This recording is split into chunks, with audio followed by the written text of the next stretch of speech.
Paratopia, or the Good Parade.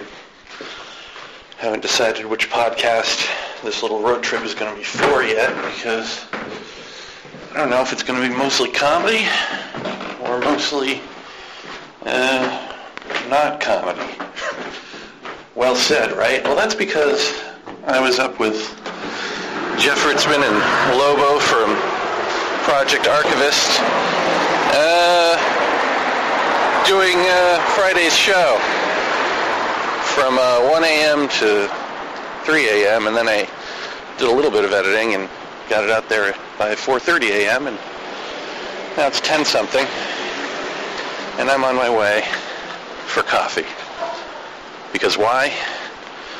Because road trip to Exeter, folks. That's right. Exeter, New Hampshire. It's the 2011 UFO Conference Festival Smorgasbord, starring Tim Binnall as the host of it. And John Flynn is my road mate. And mate in every other sense of the word. Sex. We're going to have sex. Anyway, I'll see you on the other side of coffee. Probably a little bit more chipper, a little less hoarse, and sweatier. Definitely sweatier. If you record audio for any purpose, chances are you want it to be heard. You want to attract the largest audience possible who can hear your message. That's where we come in. We're cyberears.com, a revolutionary internet service that will host your audio files and help you promote and track its popularity. Considering hosting a podcast to the world? We have all the automated tools to make the process as simple and easy as it can be. No technical mumbo-jumbo to work out. cyberears.com does all the work for you. You record it, we take care of the rest. So don't delay. Go to cyberears.com today and register for a free trial account. Upload your audio files and get heard. With cyberears.com, it's your audio on your terms. Paratopia / the Good Parade, wherever this ends up, it's Jeremy. I am on the road. I have had coffee. I am with one, Mr. John Flynn. John, welcome to the program, whichever one we happen to be on. Hey guys. Thanks for having me back on whichever program you have me back on. So what brings you to Exeter? You've gone to Exeter once. You've gone to a disclosure conference. Ostensibly, this was for comedy purposes. Correct. Still for comedy purposes? Perhaps. I mean, I'd still, the ideas that I've been sort of bubbling up whenever I've gone to these things still exist in a sort of file. Who knows if or when I will do anything with it, but I still find it fascinating and fun. Does it bother you that you're going to be seeing some of the same speakers over again? No, I will probably not have remembered a lot of the stuff that they've said before. So that's why you keep coming to these. Exactly. I have very, very poor short attention span, so it's always like the first time. No, but I was saying I was looking at the lineup of speakers for Saturday, and they all seemed familiar to me, and it seemed like this might be basically the same event as last year. Am I wrong? You are wrong like a fox. No, the headliner this year is different, which is Rich Dolan, but not different for you. You've seen him speak at least once. Was he at the X conference that I went to? Yes. All right, then. So he will be the same old face in a new location. Yes. And when last he spoke, I believe he was talking about, I'm sure the need for disclosure on that was the big one. The alien phenomenon. Yeah, that was big at the disclosure conference, the need for disclosure. They just kept hitting that point home again and again and again. It's like, we get it. But now he's written a work of fiction with some Hollywood guy, I can't remember his name, who produced Dark Skies. What are those Hollywood guys? It's a work of fiction about what will happen after disclosure has happened. It's like Disclosure AD or something like that. Does mixing fact and fiction affect their credibility in any way? Not an iota. All right, just curious. But why would it, really?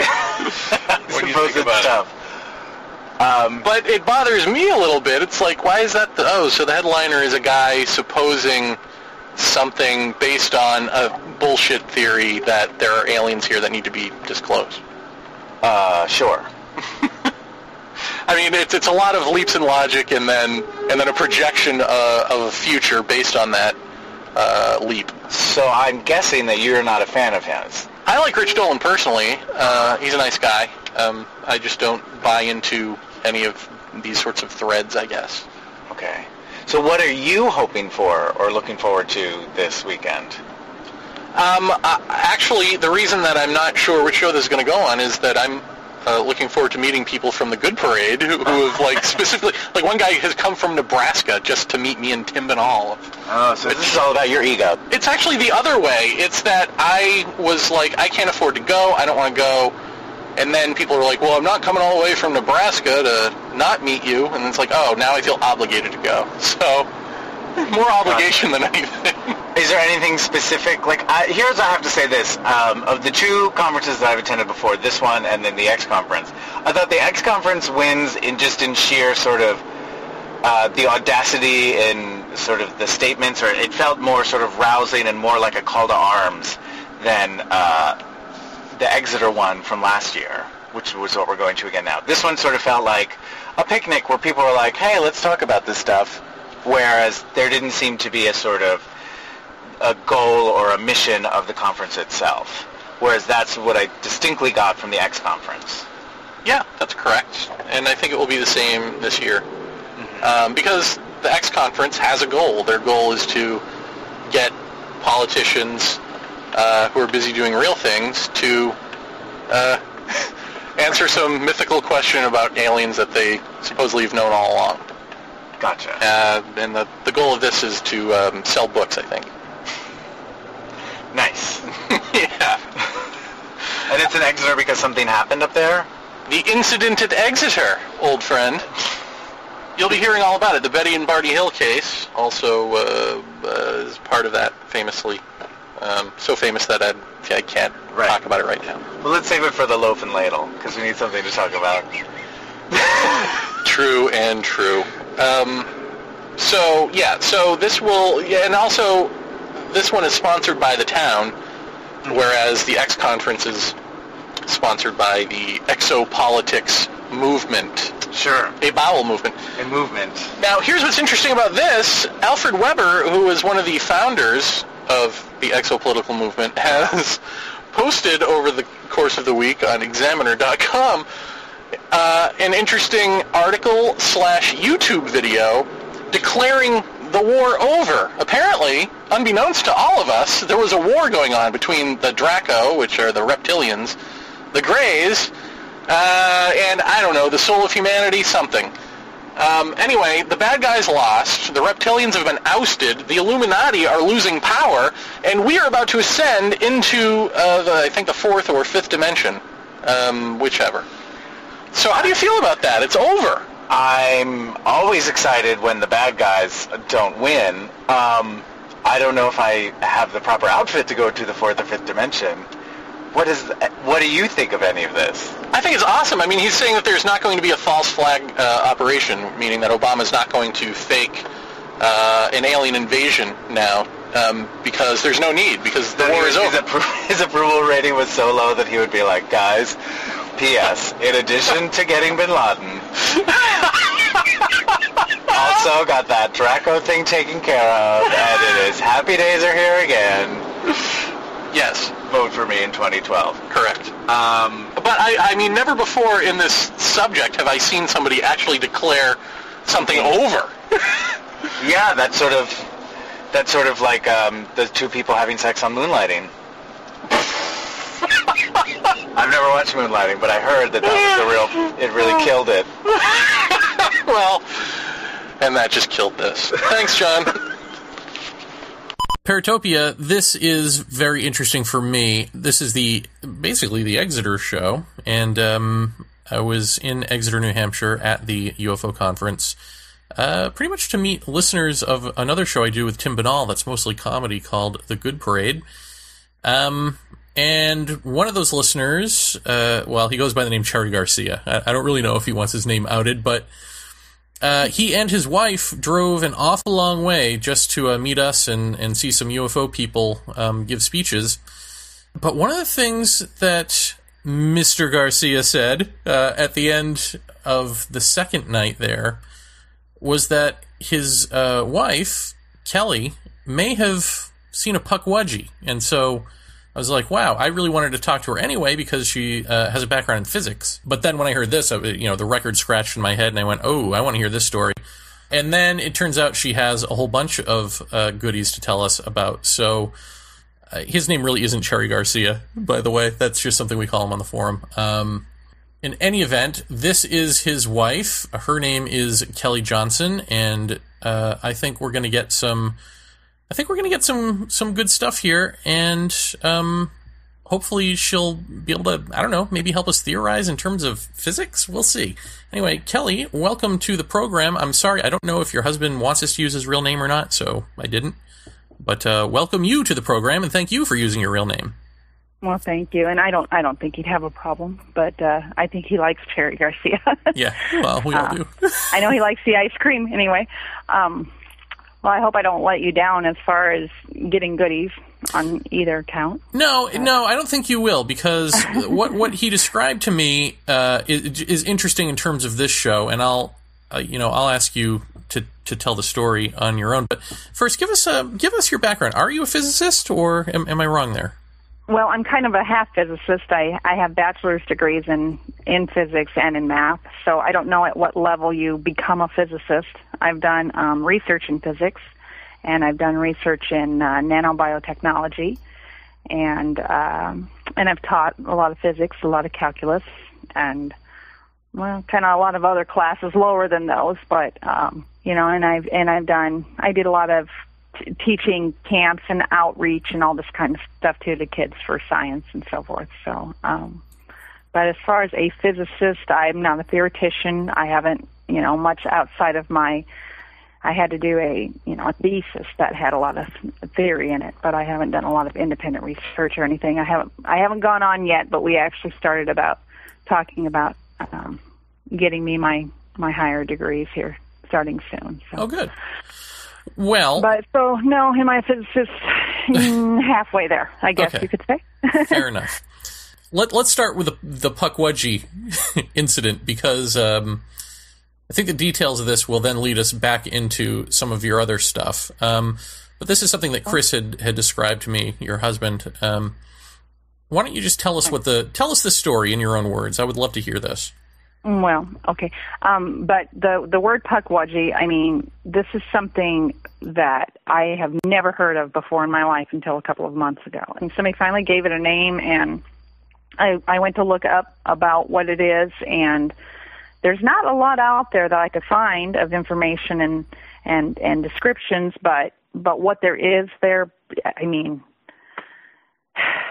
it just solidified that I feel like I saw what I know I saw, I was about 15, and we had moved to this really tiny town that was about 300-some people in the middle of Nebraska. So it was this little farming town, and our school that I went to had 7th through 12th grade from multiple towns around, and there were only, maybe 200 kids in the whole school. So it was like this really rural area. And of course these kids all had their town legends of, there's this little cemetery that kind of sat back away from the lake that we lived at. And it was up this dirt road just in the middle of nowhere. And everybody talked about this local legend of this witch, Hannah, that I don't know, she ate children or something and was burned at the stake, or some really kind of silly local legend kind of thing. And nobody wanted to go up to the cemetery on Halloween and so forth. Well, and I thought these were pretty silly. But honestly, from the day before Halloween until the day after Halloween, they literally barricade the roads that lead to the cemetery in this town. Huh. Well, it's not even in town, it's in a county.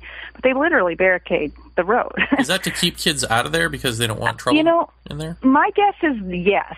And I know when the year that I lived down there was a real popular movie out, stupid slash movie called Witchboard, about this girl who uses a Ouija board by herself and gets possessed. and by some ghost, some evil ghost, because she used it by herself. She opened herself up. Well, this idea was going around with all the kids at the time too, and we were all kind of playing with a Ouija board and stuff too. And I know a lot of the kids at that time thought it would be a really cool thing to go sit in the cemetery on Halloween and do this seance stuff. But apparently they blocked that cemetery off every year, as far as the kids from there told me. Of course, I'd only lived there 1 year, so I don't know, but that's what they told me.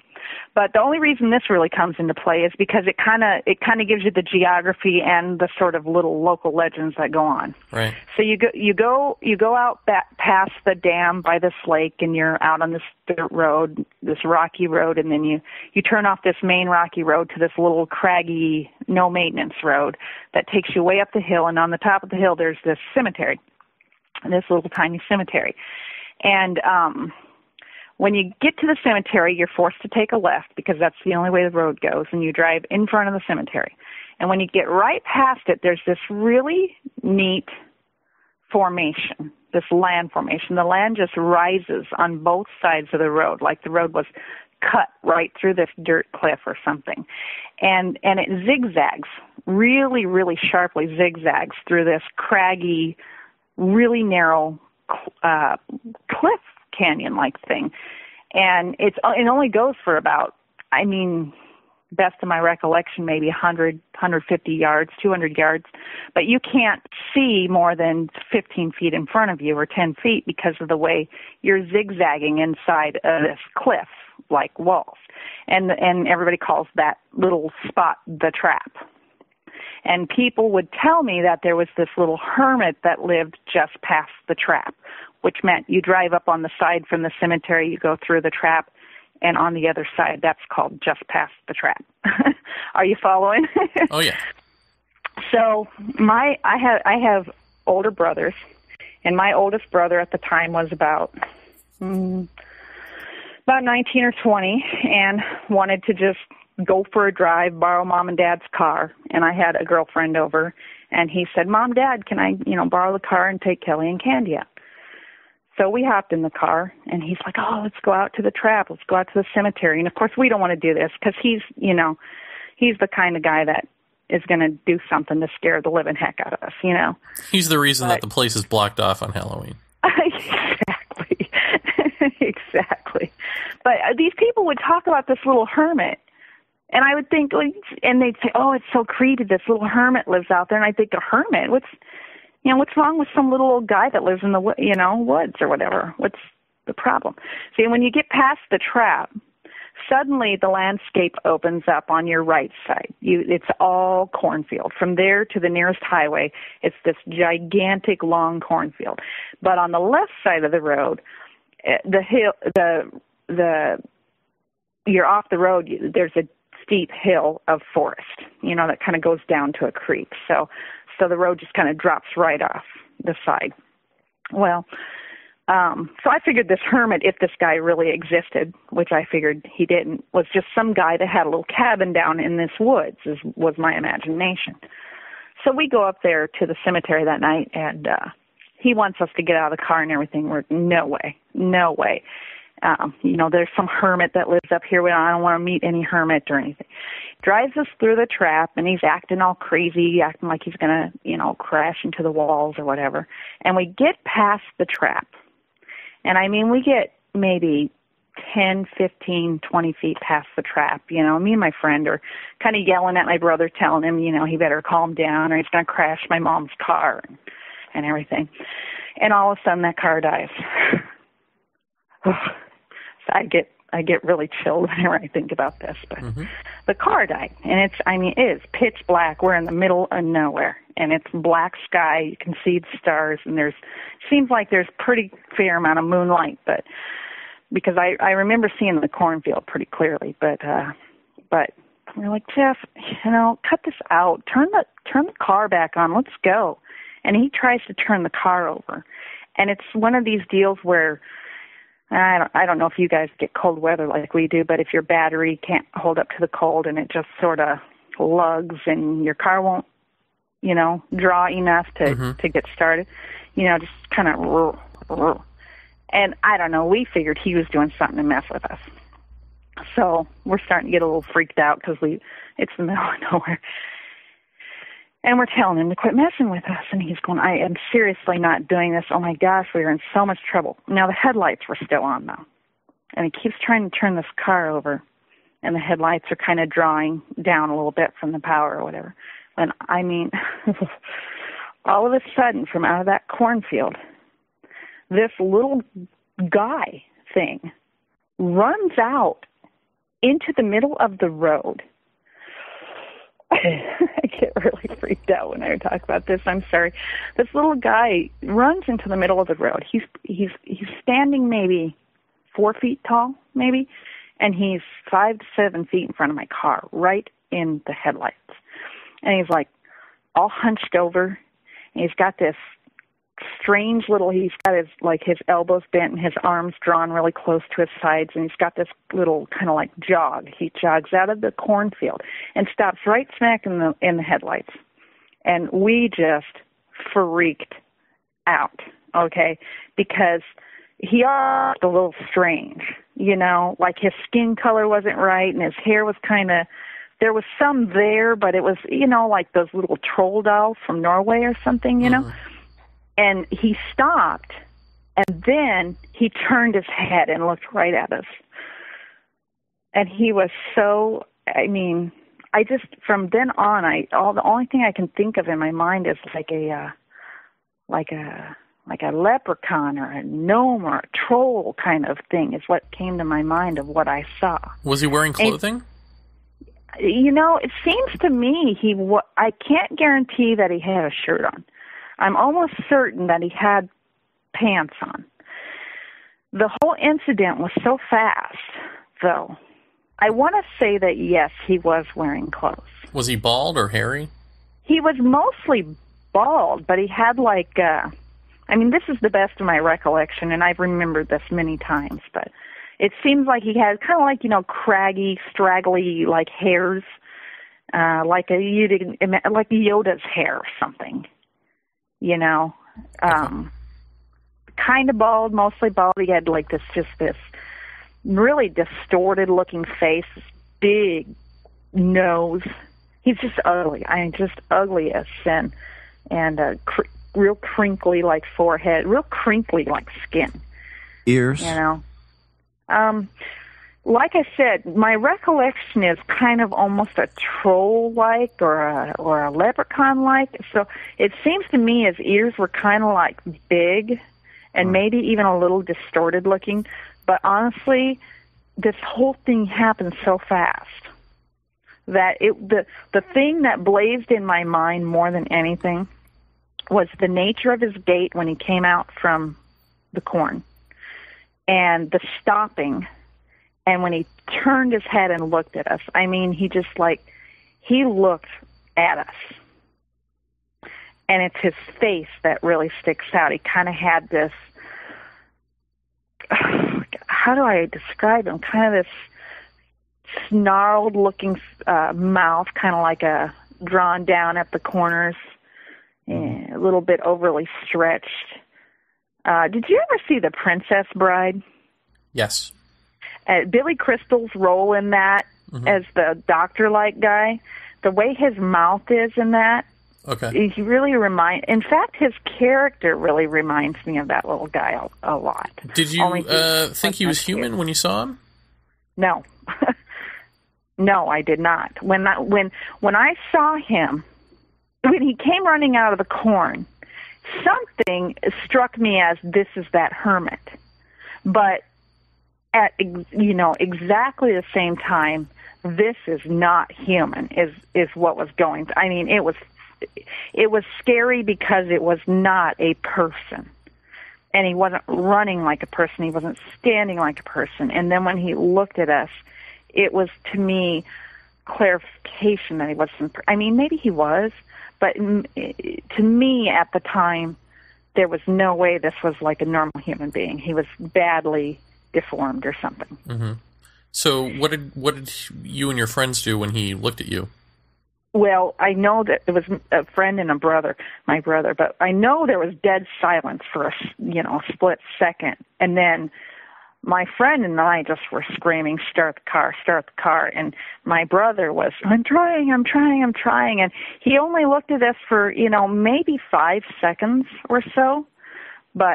And I was kind of locked. I mean, I was locked on that face, but I was kind of smacking my brother's arm, because I was sitting in between my friend and my brother, hitting him, telling him to, start the car. And then the little thing turned its head back toward the forest, the direction it was actually heading, and zipped out of the way and went down into the forest. And right as he was out of sight, that car, boom, turned right over. And we peeled out of there. Well, that was the thing that, all of it's interesting, but that really interested me in terms of this show because, we'd only heard of the Pukwudgie the first time when we had Chris Balzano on, and he was talking about the Pukwudgie back where I'm from in Massachusetts. And when I heard that your car stalled when he was there and then started up again when he left, it's like, well, that's exactly what people report with UFO sightings a lot of times. Mm-hmm. So once again, here we have confirmation that, there's a whole host of sort of paranormal or highly strange activities in the world that are in some way connected or in some way share the same traits. So I thought, that's it. That's fascinating connective tissue there for me. I agree, and I've thought about that before too. But I mean, and actually, that's something that's went through my mind. Was this some kind of little? I mean, frankly, I come from in my adult life sort of the background and belief in the UFO phenomenon. So that has definitely crossed my mind. I mean, could this have been some kind of alien? But then at the same time, was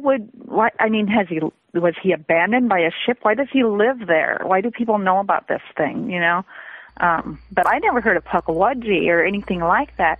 I just want to ask something real quick. You were in the car, correct? When this guy came in front of you? With the incident of the Pukwudgie thing?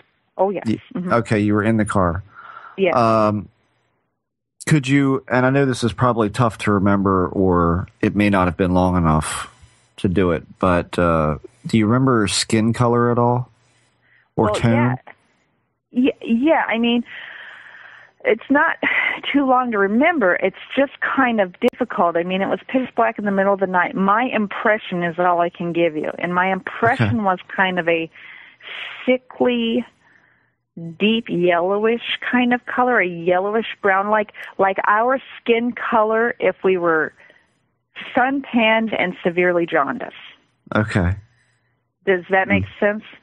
Yeah, I mean, I'm wondering about the size of him being about 4 foot tall, because there's a lot of ways that I can visualize that. I can visualize someone 4 feet tall in terms of a little person, but no. Was he? In other words, was the ratio of size all the way down from, say, a very skinny man of 5'8", scale him down to 4 foot tall? You know how everything follows in ratio, the rib cage, the hips, and all that. Did it seem like if that? You're talking about a 5'8", very old, decrepit man scaled down. It was the impression that he was like this very old, decrepit. I remember I felt like, again, this is the best of my recollection, but his legs were like rather spindly and scrawny compared to his midsection, which seemed very pot-bellied. And then his arms were sort of small too, and he was more hunched. He wasn't like a hunchback, but he was hunched in his posture. To the point that his head even jutted a little forward and a little down. And you say basically that when he looked at you, it was more of like a scowl? No, that was not like he was oh, that's so creepy. I'm sorry. Not like he was scowling at us per se, but more that was the position his mouth tended to be held at. Okay, so there wasn't really a necessary expression on his face towards the car. In fact, and it was looking at us, not at the car. The only expression I could relay to you in my, like I said, in my recollection of this, if I have to really break it down, I would say is he stared at me stone cold. Huh. I mean, just stone cold, looked right at me. Through the windshield, yeah. Yes. So it wasn't like anything being mesmerized by light. Yeah. Yeah, he was in the headlights, but it was his midsection that was getting hit with the bright light. His face was certainly above the headlights. Okay. You know, so I did not get the impression that he was squinting or couldn't see us.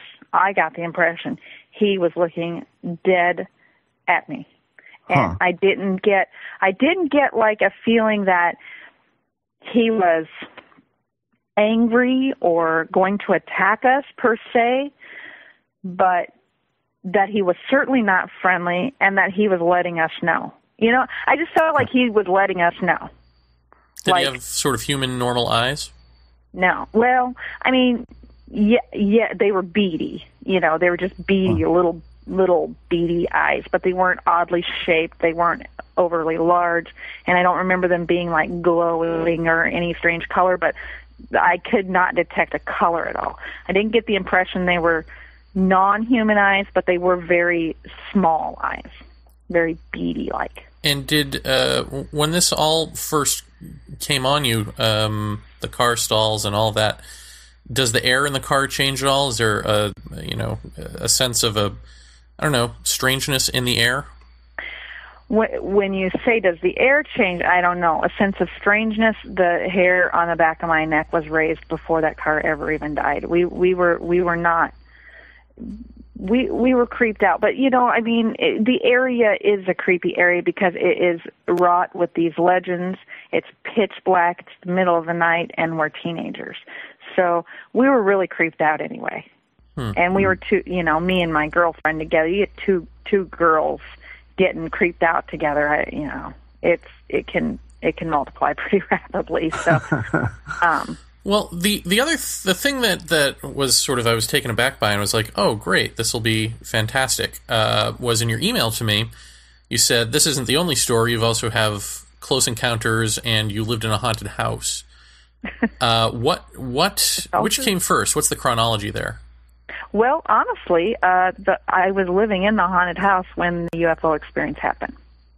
And that was it was 10 years before. I mean, I was a little kid when that stuff happened, not 10 years, but between 10 and 8 years earlier, between the ages of about 5 and 7. These things do you remember it? Clear as day. Clear as day. What is it that you remember? Paratopia / Good Parade, whoever this ends up in the hands of, still haven't decided. It's day 2 of our trip. Day 1 and only one of the Exeter Festival.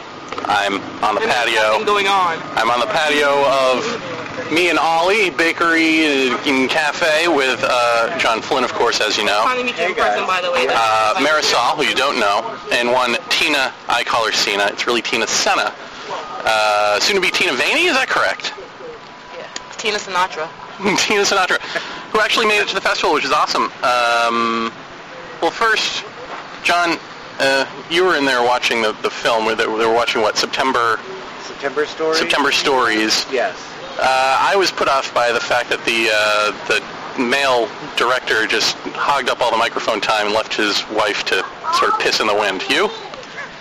That movie made me realize how important good lighting is to a movie. So a different, separate, but equal take on the film? Yeah, something like that. It's hard to watch poorly lit videos. True, especially when there's no... Well, anyway, Tina. Like porn. Thank you. Thank you for... I understand, because I get mad filling when in the I'm Mad watching Lib, poorly lit porn. I get really upset when you can't see what's going in what. That's really upset.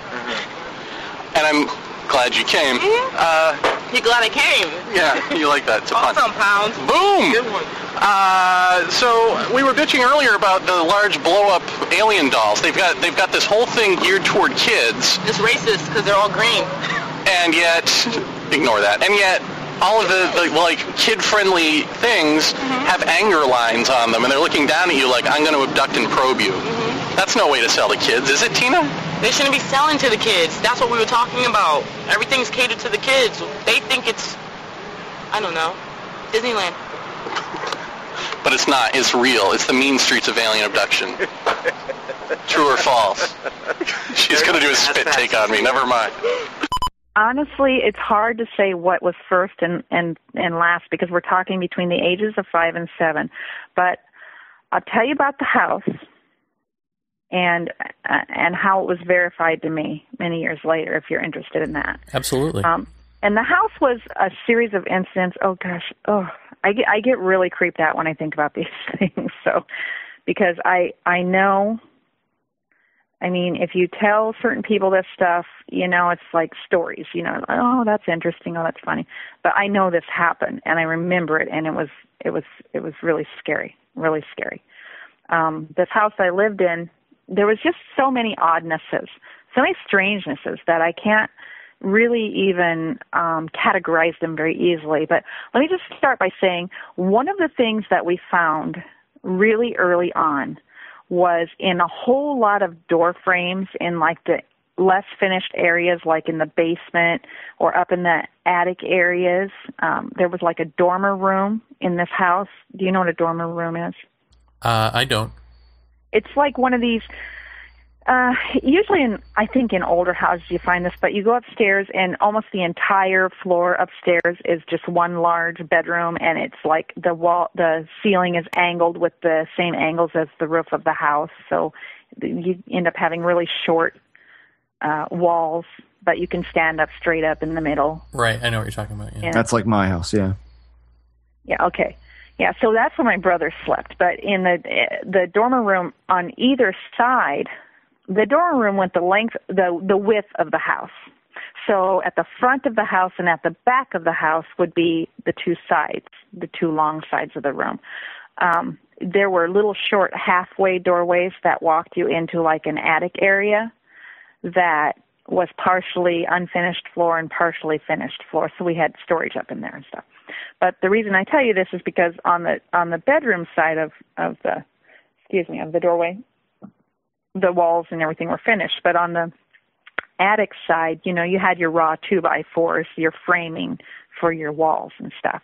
And so you could put your hand right on the 2x4s that built the door frame. You know, it wasn't finished on the attic side. And so there were like ledges above the doorways. This was the same in the basement too. There were several rooms in the basement that if you're in the main room of the basement, everything looks finished and drywalled. But if you go inside the rooms, you see the back side of the drywall and the 2x4 framing. Do you know what I'm saying? Yeah. Okay. So above the doorways, you kind of have this ledge of 2x4. And above every doorway, the best that I can remember, that wasn't finished, that had those 2x4 ledges, there was a braid of hair, old and dusty, and it was like a red-headed braid that was cut right off of, you know, like if they would have rubber banded it into a ponytail, then braided it and rubber banded off the braid, and then they cut it above the original rubber band so that you've got a full braid kept together forever. And it was above these doorways. It was so creepy because we found one, you know, me and my brothers, we'd play hide and seek and stuff. When we'd find one, you know, somewhere like, oh, what is this? Oh, yuck. Oh, there's somebody's hair. We started finding them like all the time, and we would throw them away. And, you know, I don't know if it'd be months, weeks, or a year later or whatever, but we would find another one in exactly the same place that had already been cleaned out. And all total, I don't know, maybe over the 2.5, 3 years we lived there, we probably found 6 or 7 of these. But we would find them in the same doorways. And every time we found them, they were dusty and old, like they were untouched for years. Don't suppose you saved them? No, we did. I was just a little kid. We threw them away. We were creeped out by it, you know. But then we found in these attics where the floor wasn't finished, there was like this gray like loose insulation that just kind of was filled up into the flooring. And one time I saw the corner of an old picture sticking up out of that insulation, and I dug it out of there. And what it was a picture of was an old woman and a little girl sitting outside the back door of my house. But there were farm fields all around. Now, my house sits in the middle of a very urban, well, this house, it's the inner city now, basically. And there's a lot of houses there. But in this picture, these people there's fields everywhere. And the little girl, I mean, it's black and white, you can't tell, but she had braids. They would be approximately exactly the right length. And you couldn't tell her hair color, but we always felt like these must have been her braids because she was very freckly. And I'm from a redheaded family. You know, the ones that have the very red hair also have the very big freckles, you know. So it seemed like the way the sun was shining on her and everything, these had to be her braids.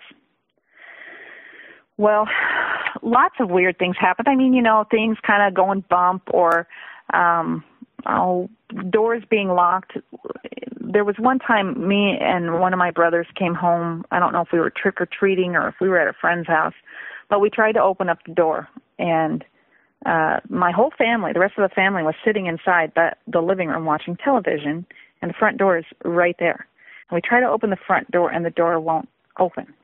And so we start knocking on the door, and not a single person in my living room turns around to see who's at the door or to open it or anything. So then we're knocking at the window, and we're yelling through the window, let us in, let us in. And nobody is opening the door. I have a family of 7, so there are 5 people inside that living room. And me and my brother were on the porch, and we could not understand why no one was getting up to unlock the door. And we stood back, and we were looking at each other, going, what is going on here? When all of a sudden the glass globe from the porch light above us just fell and smashed right between our feet. And when that happened, my dad came to the door and said, what's going on out here? What broke? So, like, he heard that break, and we were like, well, why is the door locked? And he said, the door's not, what are you talking about? What did you guys do? The door wasn't locked. They had not heard us knocking. You know, so there were things like that going on all the time. I heard me and 2 of my brothers were coloring one time in my bedroom in the back of the house. We heard my mom had taken the little girl she babysits up to the store with her. We heard her crying. We heard my mom asking her, what's the matter, Crystal? And we all, 3 of us, no, it was one brother and the other girl she babysat, my best friend. We all 3 of us said, oh, Mom's home. And we jumped up and we ran to the front door and nobody's there. Car's not there. All 3 of us heard it. But there were all these weird, kind of more sinister things going on, too. I could probably go on all night. But there was one more very, very strange thing that happened. And that was, in the basement, we discovered that one of the concrete blocks that makes up the concrete block foundation wasn't actually a whole concrete block. It was just a small, you know, just a concrete slab. Mm-hmm. And it was loose. And so we bumped it out of there, and what it was it was like the size of, you know, like a basement window or whatever. And when you bumped it out of there, you could see right underneath my front porch. So it was really exciting that we discovered this little fort area because it was all dirt floor, and this was a totally enclosed front porch. Mm-hmm. So we got to crawl in there and start exploring. And inside of there were perfectly clean and not dusty cups from this little ice cream shop up the street from us, like the soda pop cups.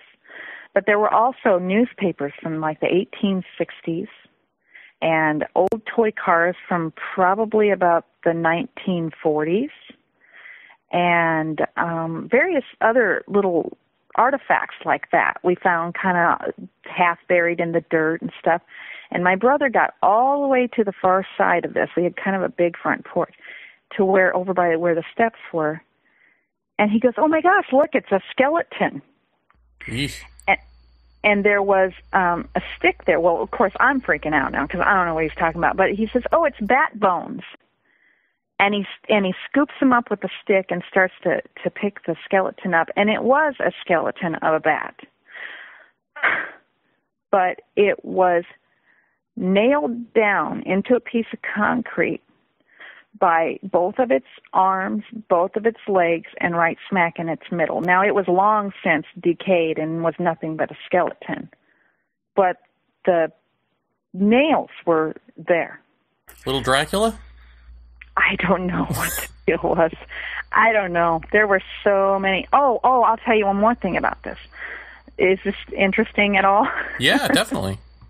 This kid that lived down the street and across the street, he lived two houses down and across the street, and he had a big house. He had his house. He had a dormer bedroom too, but it was all his, and he had the upper floor. And his name was Steve.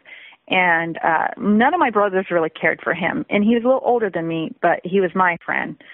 And so we would be sitting out, and one day he said, why? And I remember him using the word burn a red light. And that was the only person I ever heard say this. So it really sticks out in my mind. He said, why do your brothers burn a red light at night?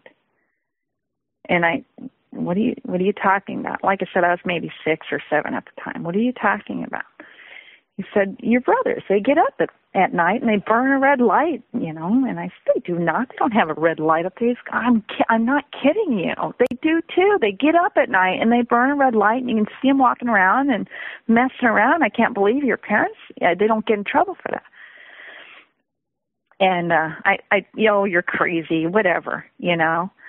Well, there used to be drive-in theaters all over the place, and we used to go a lot. And my parents would let us stay for all the late features and everything. Well, one Saturday or Sunday morning, I was out playing with Steve, and he said, did you ask your brothers about the red light? And I said, no. And he said, well, let's go ask them, because they did it last night. I've been watching. They did it right at midnight.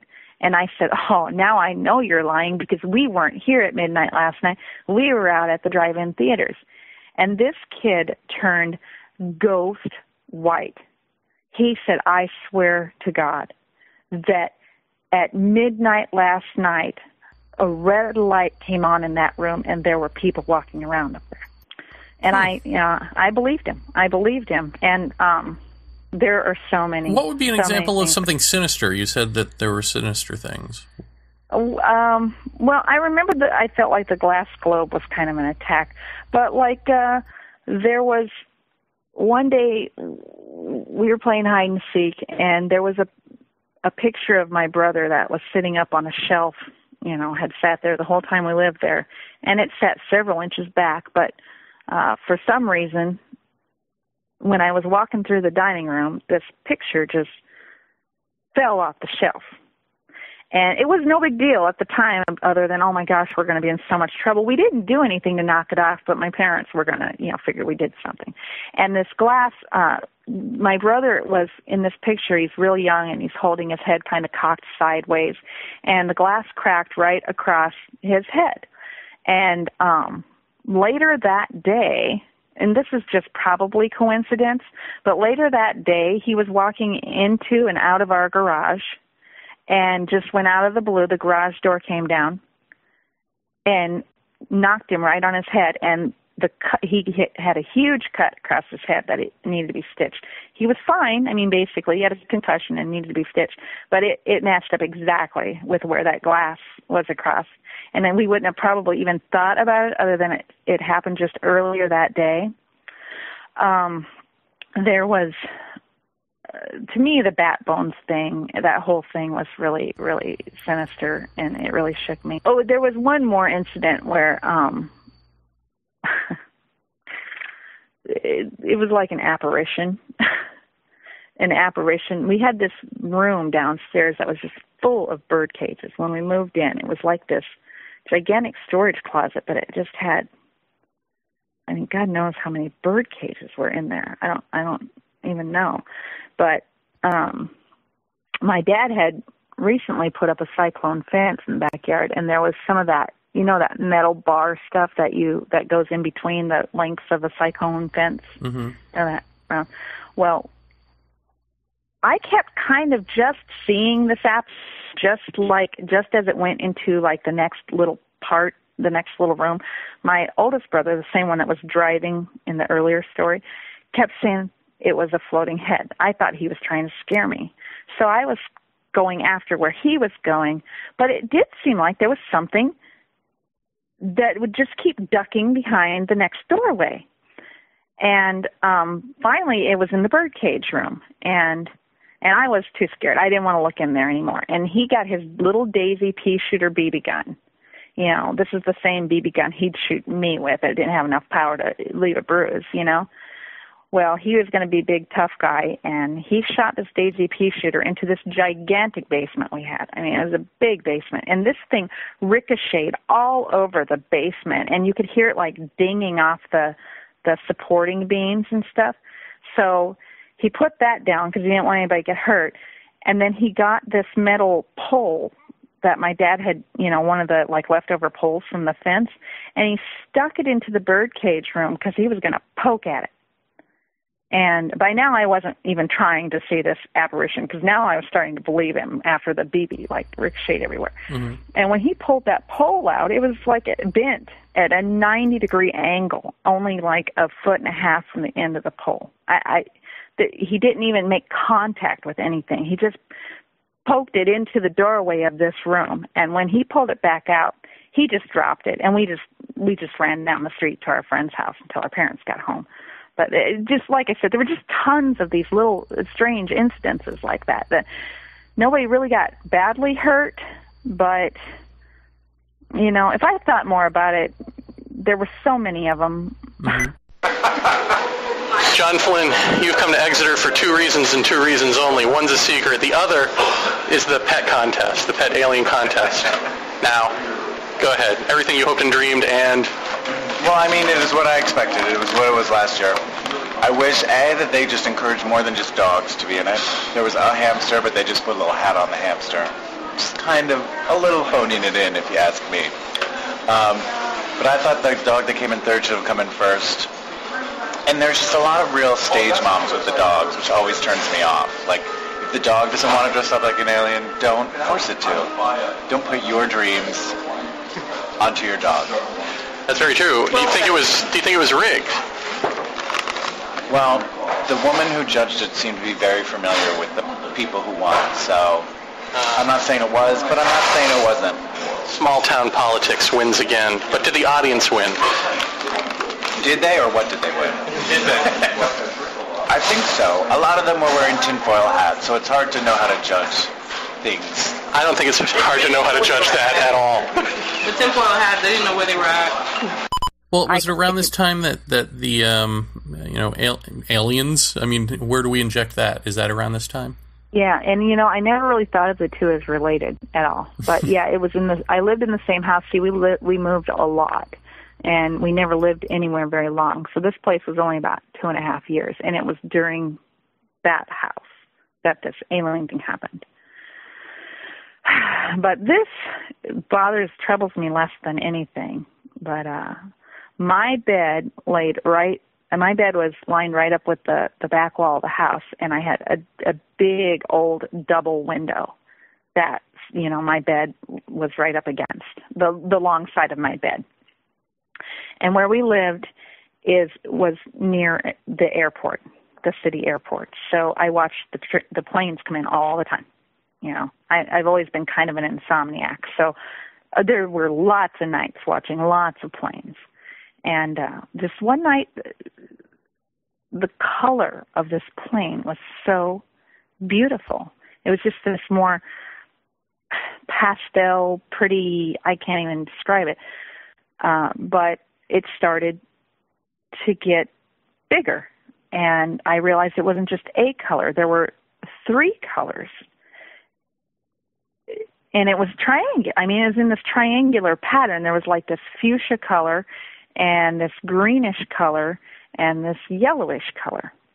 And the way, as it got bigger or closer, I mean, I'm just going to say it like it is. As it got closer, you could tell that it was actually like it would be bright at the fuchsia corner, and then it would go along this like track toward the next corner where it would evolve from the fuchsia into the green. and then evolved from the green into the yellow. You know what I mean? Well, at first, when it caught my eye, first I thought I was watching a plane, but I realized it wasn't continuing toward the airport. And I thought, that's weird. And, why is it staying there so long? And then I began to realize the color was a little different. And then I began to realize it was getting bigger. And I just remember laying there thinking, that's really weird. And then it got a lot bigger and a lot bigger, and it was blacking out the rest of the sky. And all I could see was these 3 lights and the track that they were running along. And I know that I already knew about UFOs in some sense because I got up I heard my dad in the kitchen, which was very near to my bedroom. And I got up and I walked out there and told my dad there's a UFO outside my window. And I was just telling him, come look, there's a UFO. And my dad, the calmest, nicest guy, I mean, very non-reactive, easygoing guy. You're just dreaming, going back to bed. And I said, Dad, I'm not dreaming. I just went to bed a few minutes ago. He said, Kelly, you've been there long enough to just sleep. You're dreaming. Just go back to bed. And please, Dad, I'm starting to, please come look. Would you just come look? I swear to God, there's a UFO outside my window. And he starts getting mad. Now, I've heard enough of this. You get yourself back in that bed. Please, I know, but you got to see this. And he's absolutely insisting, now you've pushed me. You better get yourself in bed. So I go back to bed, and I go lay down, and there it is. It's right there. I mean, it is right outside my window. Not outside my window exactly. It's above my backyard. I have a really small backyard. Mm-hmm. And it's above my backyard, and I would say it's not a whole lot further than my rooftop. Mm-hmm. My brother's windows wouldn't see it because it would have been where the back attic was, not along the edge of their dormer room. So it was like right over my backyard, and it was gigantic. I couldn't even see all 3 lights anymore. I could just kind of see one track and that fuchsia light, and then it moving away, and then it coming back toward that fuchsia light. And I just laid there and watched it. I don't know how long I watched it, but I fell asleep watching it. And I never knew anything about alien abductions or anything like that. I never heard of it. I took me till I was probably 26 to ever even consider the possibility that something more had happened. But here's what happened. I always thought it was a dream. I dreamed that I woke up. And what woke me up was the feeling of somebody's hands on my blanket, kind of from the foot of the bed, pulling my blanket off, kind of just dragging it off me.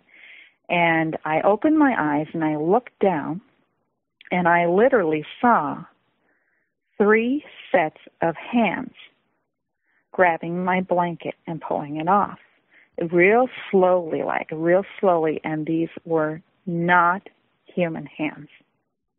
They were long, spindly fingers. This was dark, but light was coming in from outside, and I don't really know the quality or nature of the light, but it was light enough that I could see some things. And they were very textured, and I got the impression that they were very, I hate to sound so trite, but very reptile-like, snake skin-like or something. And my heart goes into my throat, and I just, kind of, and I suck up, and I close my eyes for a second, but I still feel these things pulling this blanket, and it's coming off of me, and I'm trying to, tug the blanket back up toward my neck and hold on to it, but it's coming off of me. And so I open my eyes again, because I'm thinking, this is not really for real. And I look down there a little bit more closely, and now my eyes are starting to focus, and there are 3 heads, the shape of 3 heads sticking up over the footboard of my bed. So I really freaked out. Now, to me, in my life, I always thought this was kind of a dream, but the feeling was so real. So when I talk to you about this, it's like it was a dream. I don't know if it was a dream or if it was real. Mm-hmm. But the feelings are real. So when I talk, I'm just going to talk like it was real. I totally freaked out. And I like, in one swoop, I kind of flipped over onto my stomach and pulled my pillow over my head. Because I'm just a little kid, you know. I'm like 6 or something. Pulled my pillow over my head, and I closed my eyes really tight, and I keep thinking, this is not real, this is not real, this is not real, this is not real.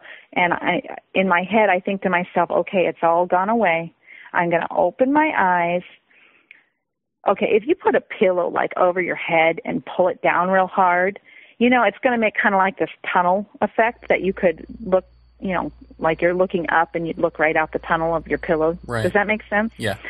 Okay, so what should be up there is my headboard, and it should be, you know, a foot or two away or whatever. So I'm telling myself, okay, this is not real. Just start by peeking out of the pillow.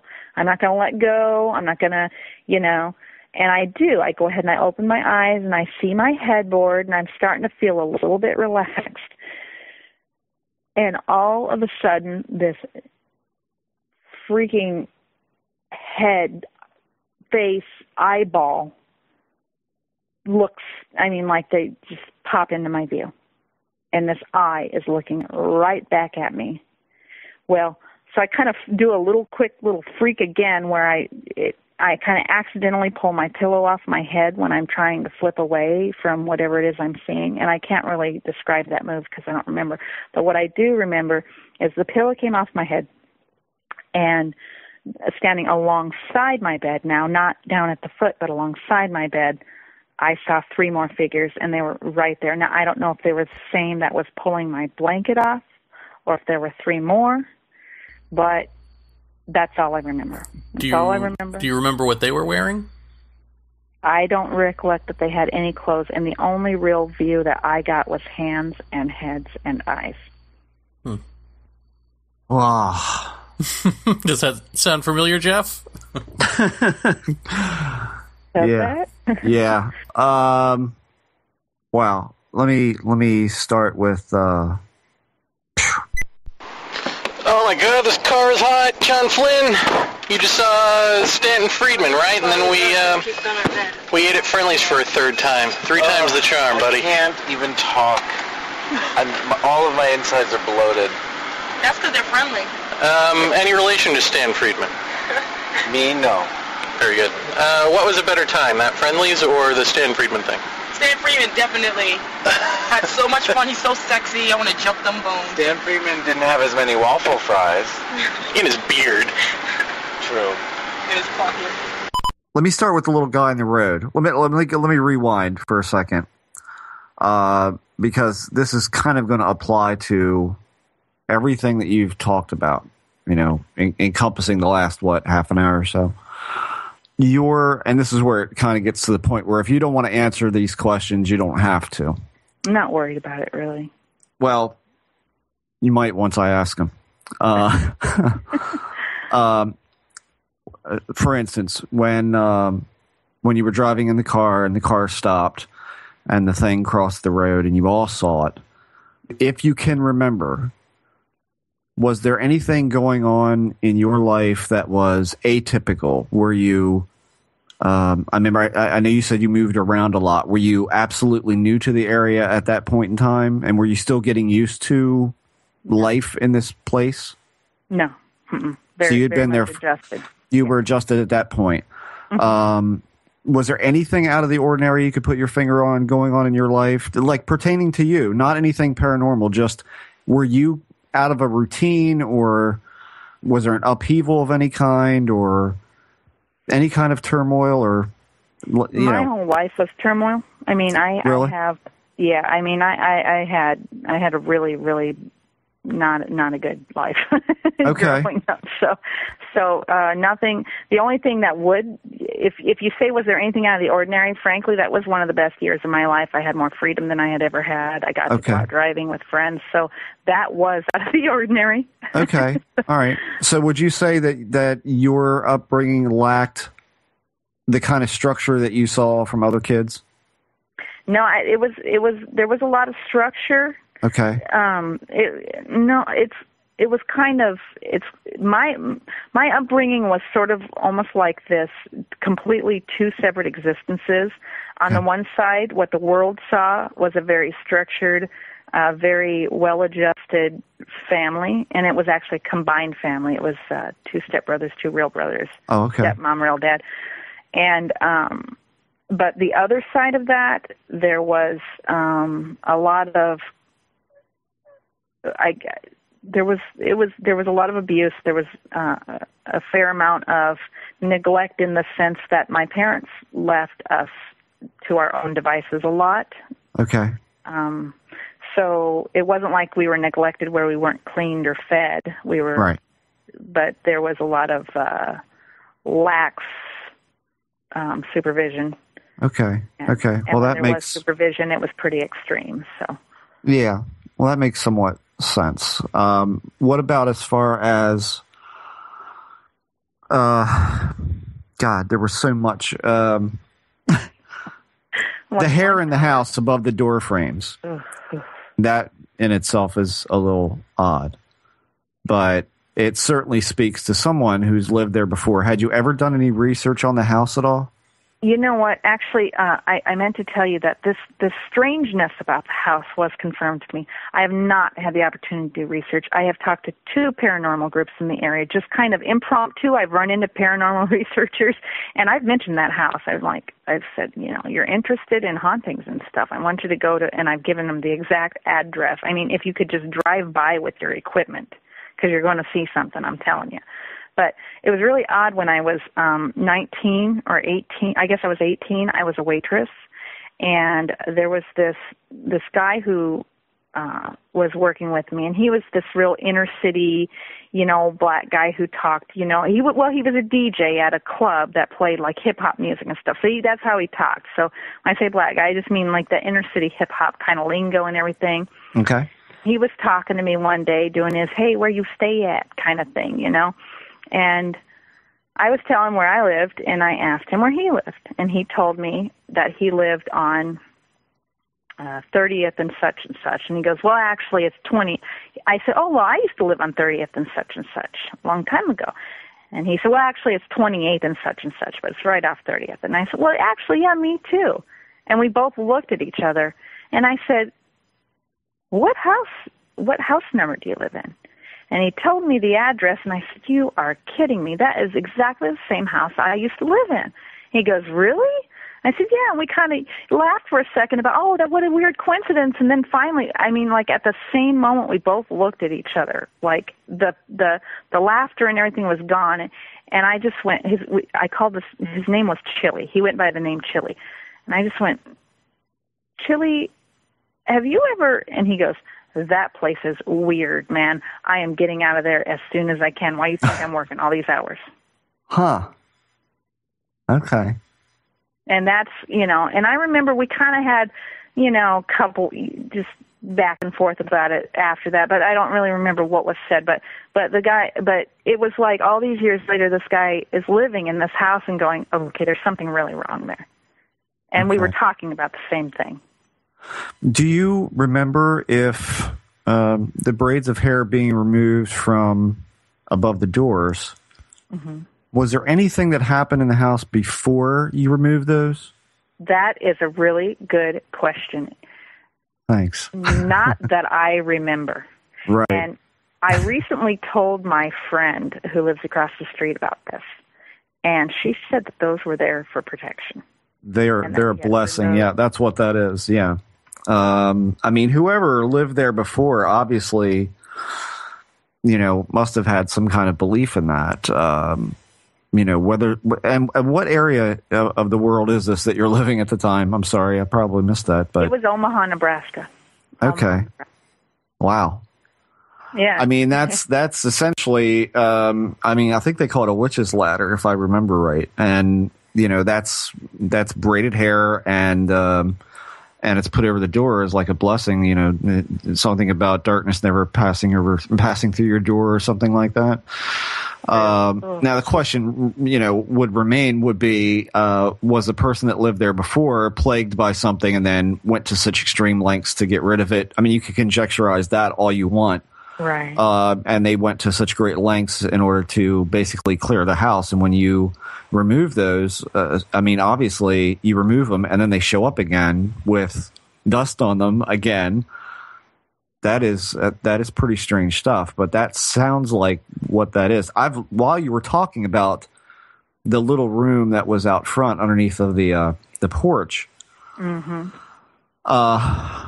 I've looked this whole time for nailing a bat to the floor, nailing a bat to the wall. The only thing that I see is nailing a bat wing to a door is a curse of some sort, but likely that bat had something to do with that as well, I'm guessing. Although I can find nothing about that. If any of our listeners know, I'd be curious to see if any of them would know. And then all of this stuff being moved, is probably it probably feeds into, again, this stuff has been in this house for so long, and then it's changed, it's moved, and whether or not it has any magical powers or not, I hate to use that term, but you're moving things, and that's anti-structural, which I know you haven't got to listen to our show a lot, but this is the kind of thing that seems to follow, or I don't want to say entice, but seems to make paranormal things happen. Is an anti-structural life, a life filled with change and upheaval, and anything that isn't a normal routine. Like a routine is the very important thing in this. And, I've heard of poltergeists before and stuff like that, and of course, every time I hear or learn more about that, I look back on those days and wonder, but this seemed tied to me. I'm not making a debate. To me, though, this seemed tied to that location. Oh, I don't doubt it. Have I done any research on it? Honest to goodness, that place scares me so bad. Now, I'm really interested in ufology, and I'm interested in a distance in the other paranormal things. Very much interested because I find it really profoundly important, really, because it's part of our existence. But I don't ever want to mess with that place again. Yeah, So well, I don't blame you. I don't even drive by the house. It's really creepy. I mean, and the other thing that kind of fascinates me is that, especially when you're talking about, and I said I wasn't going to say this word ever again, pukwudgie. And I don't even know if that's an appropriate term to what you saw. Because when I hear what you're saying, I'm thinking gnome. That's what I'm thinking. And what is strange about that whole thing, I mean, certainly the engine shutting off, the tangent between that and a UFO sighting is obvious. Mm-hmm. But do you ever wonder if this thing is so damn elusive, why it would even come out of the cornfield with a stopped car there with bright headlights and walk right in front of the car? There was no doubt in my mind that he stopped the car. Yeah. There was no doubt to me that he did it. I mean, and you wonder, did he just do that to cross the road? Obviously, no. Why did the gnome cross the road? Right. I don't know anything about these things, but the day that my husband was talking to the guy at work who, is studying this stuff, he's studying, cultic, I don't know what it is. I can't remember. I'd have to ask him. But that's where this term came from for us. But what he told my husband was that it very much sounded like pukwudgie because when we were driving up there, my brother was saying, "Ooh, maybe we'll see the hermit," and we were saying, "Shut up," and we were kind of yelling at him, and he said, "Oh, that'd be awesome if we saw the hermit." And this guy at Chris's work, Chris couldn't answer the questions. Chris came and asked me the questions, but the questions he was asking is, were they talking about him before they got up there? Because you can kind of summon them. Uh-huh. If you're thinking about them or talking about them, then you can kind of accidentally summon them. Uh-huh. So to me, the reason I called it a pukwudgie is because it seemed to be fitting with what the guy was saying and what I've seen the descriptions. But honestly, I mean, I didn't know what to call it. It didn't look like a person to me. Yeah. Well, clearly not human from what you described. I mean, that's the thing that that I find fascinating about all of this is you talk about, were you talking about it on the way, or were you there and that can summon them? That's another thing that this show has talked about over and over and over, is just a simple focus on something like that, no matter how minor that might be. You've got a whole town basically where this is a legend. This is something that people talk about and probably people are interested in. And then you go up there and you're talking about it. Again, it's all about, for me at least, there's a focus of intent in there somewhere, which I find really amazingly connective. Now, with the UFO thing, I got to ask, in terms of the hands, can you describe them for me? I mean, the best description I can give you is that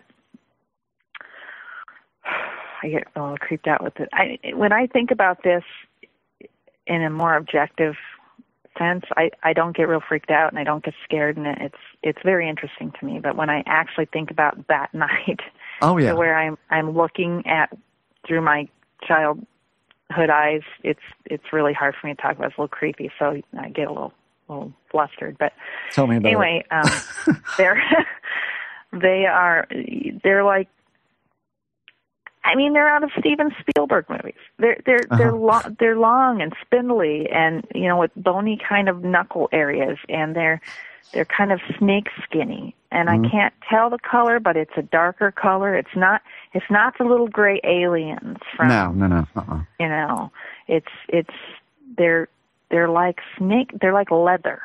That's when I was a little kid. That's what I thought of as some kind of shiny leather, or not even shiny, but kind of a slick leather. Mm-hmm. And they were small hands, but at least a couple of the fingers were rather large, and they were just kind of, have you ever seen a walking stick bug? Yes. If you ever see them actually walking, the way they kind of draw one leg and then draw the next leg, that's kind of how these fingers were working as they were grabbing this blanket. Right. Fingernails? I couldn't tell you. No, I don't recollect noticing fingernails. It was, fast and scared. So. Everything that you described about your hands, and anybody can do this.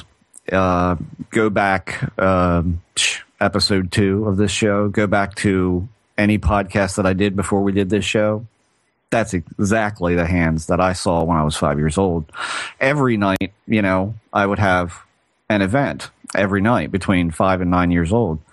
And one of the variables in that was exactly what you say is hands on the bed. I have no recollection as to what they were doing, only that they were coming towards me, but they were close down to the bed. I don't remember them grabbing covers or anything like that. But the very large knuckles as opposed to the thin bones in the actual finger. And mine, I remember seeing very clearly black fingernails.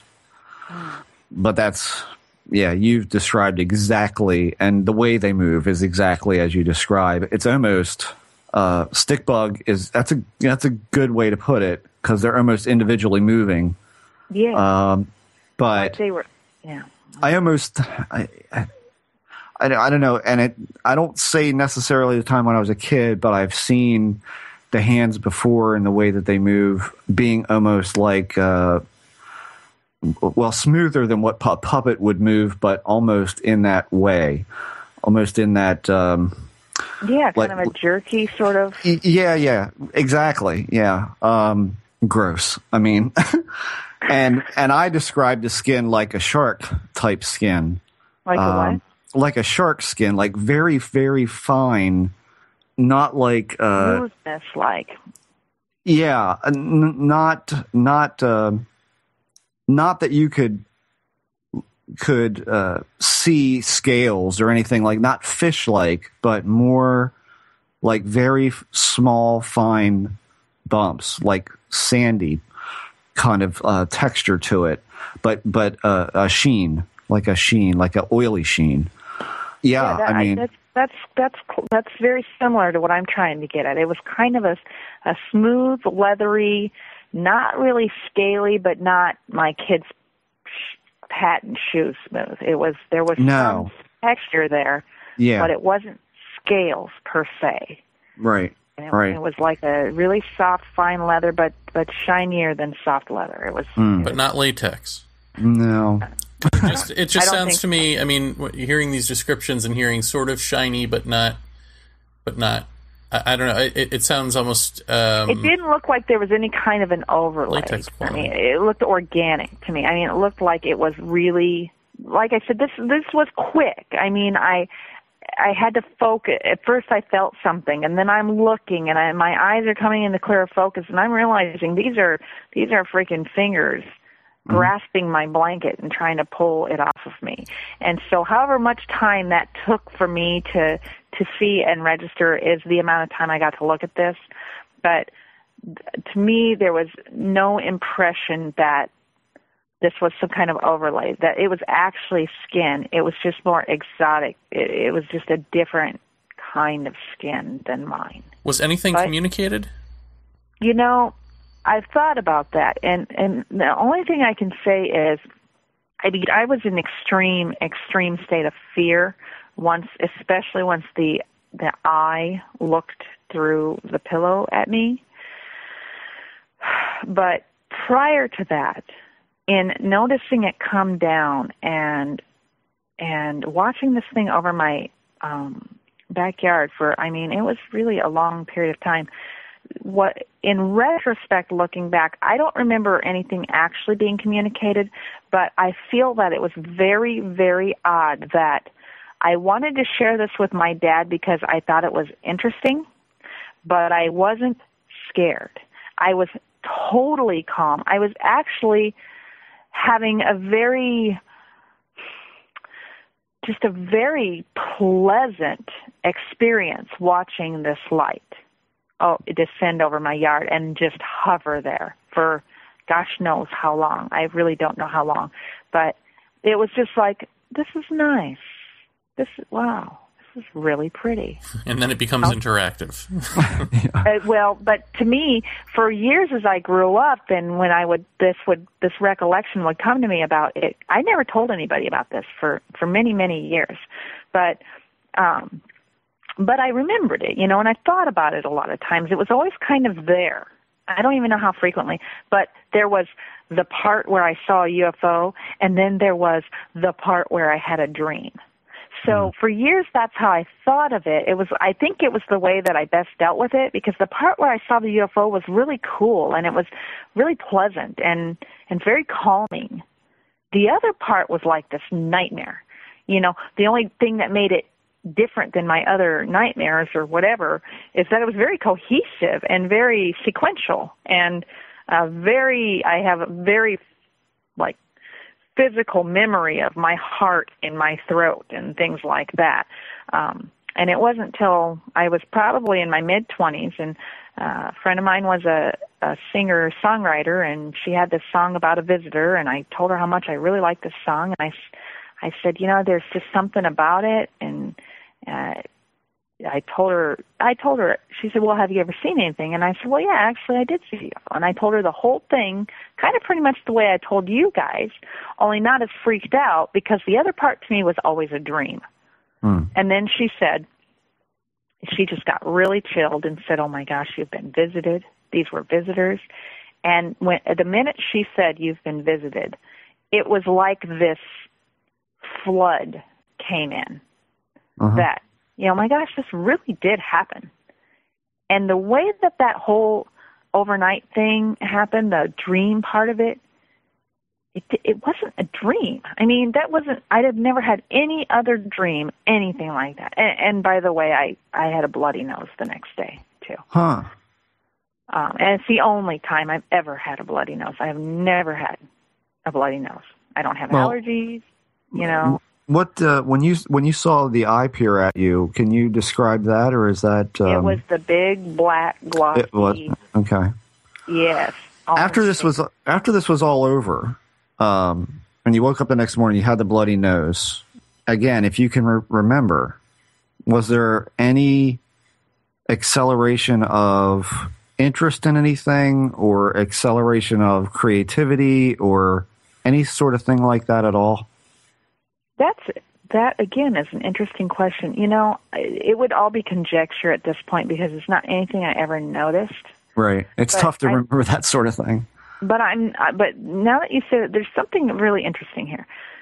My daughter has started to work with numbers in her head in very, very profound ways. She's 6 years old, and there's some really crazy stuff that happened last night mathematically in her head during dinner that she just burst out with. But I was really impressed, but it doesn't surprise me because she's very smart. But I told her last night that I used to play games with numbers in my head all the time. And whenever I think about how I used to walk around and, like, think of numbers and rearrange them in my head into different patterns and, like, add infinitesimally, I probably figured out the Fibonacci sequence before I ever knew it was, but just playing in my head with numbers. But, you know, it really did start back then. It started right there at that moment in my life because I remember walking around that house thinking numbers, walking around that neighborhood thinking numbers all the time. So that might be correlated, but I can't say for sure. But other than that, my interests and my activities were really in my home. Let's just say I lived under a tyrant, and there weren't many interests and activities expanded upon. That's okay. Yeah, right. So my job was getting things clean and getting my homework done, and that was pretty much it. So right. Would you say that then the numbers kind of funneled into the whole physics interest and all of that? I stumbled into physics in college. Really? Okay. I didn't even know it was, but mathematics was always. I didn't think I'd ever make a career. I was a little Miss Cool growing up, you know, but But numbers, math has always been just profoundly easy for me and very fun and interesting, and it just kind of naturally. I took a science credit in college. I didn't even know what physics was. Honest to goodness, I went to inner city schools. I was not well taught. I didn't even know what it was. I was at community college, and I took a science class, and it was like, I sat in class maybe half an hour before I went, oh, this is it. This is Yeah. Any creative side to you? Artist, painter, music, anything?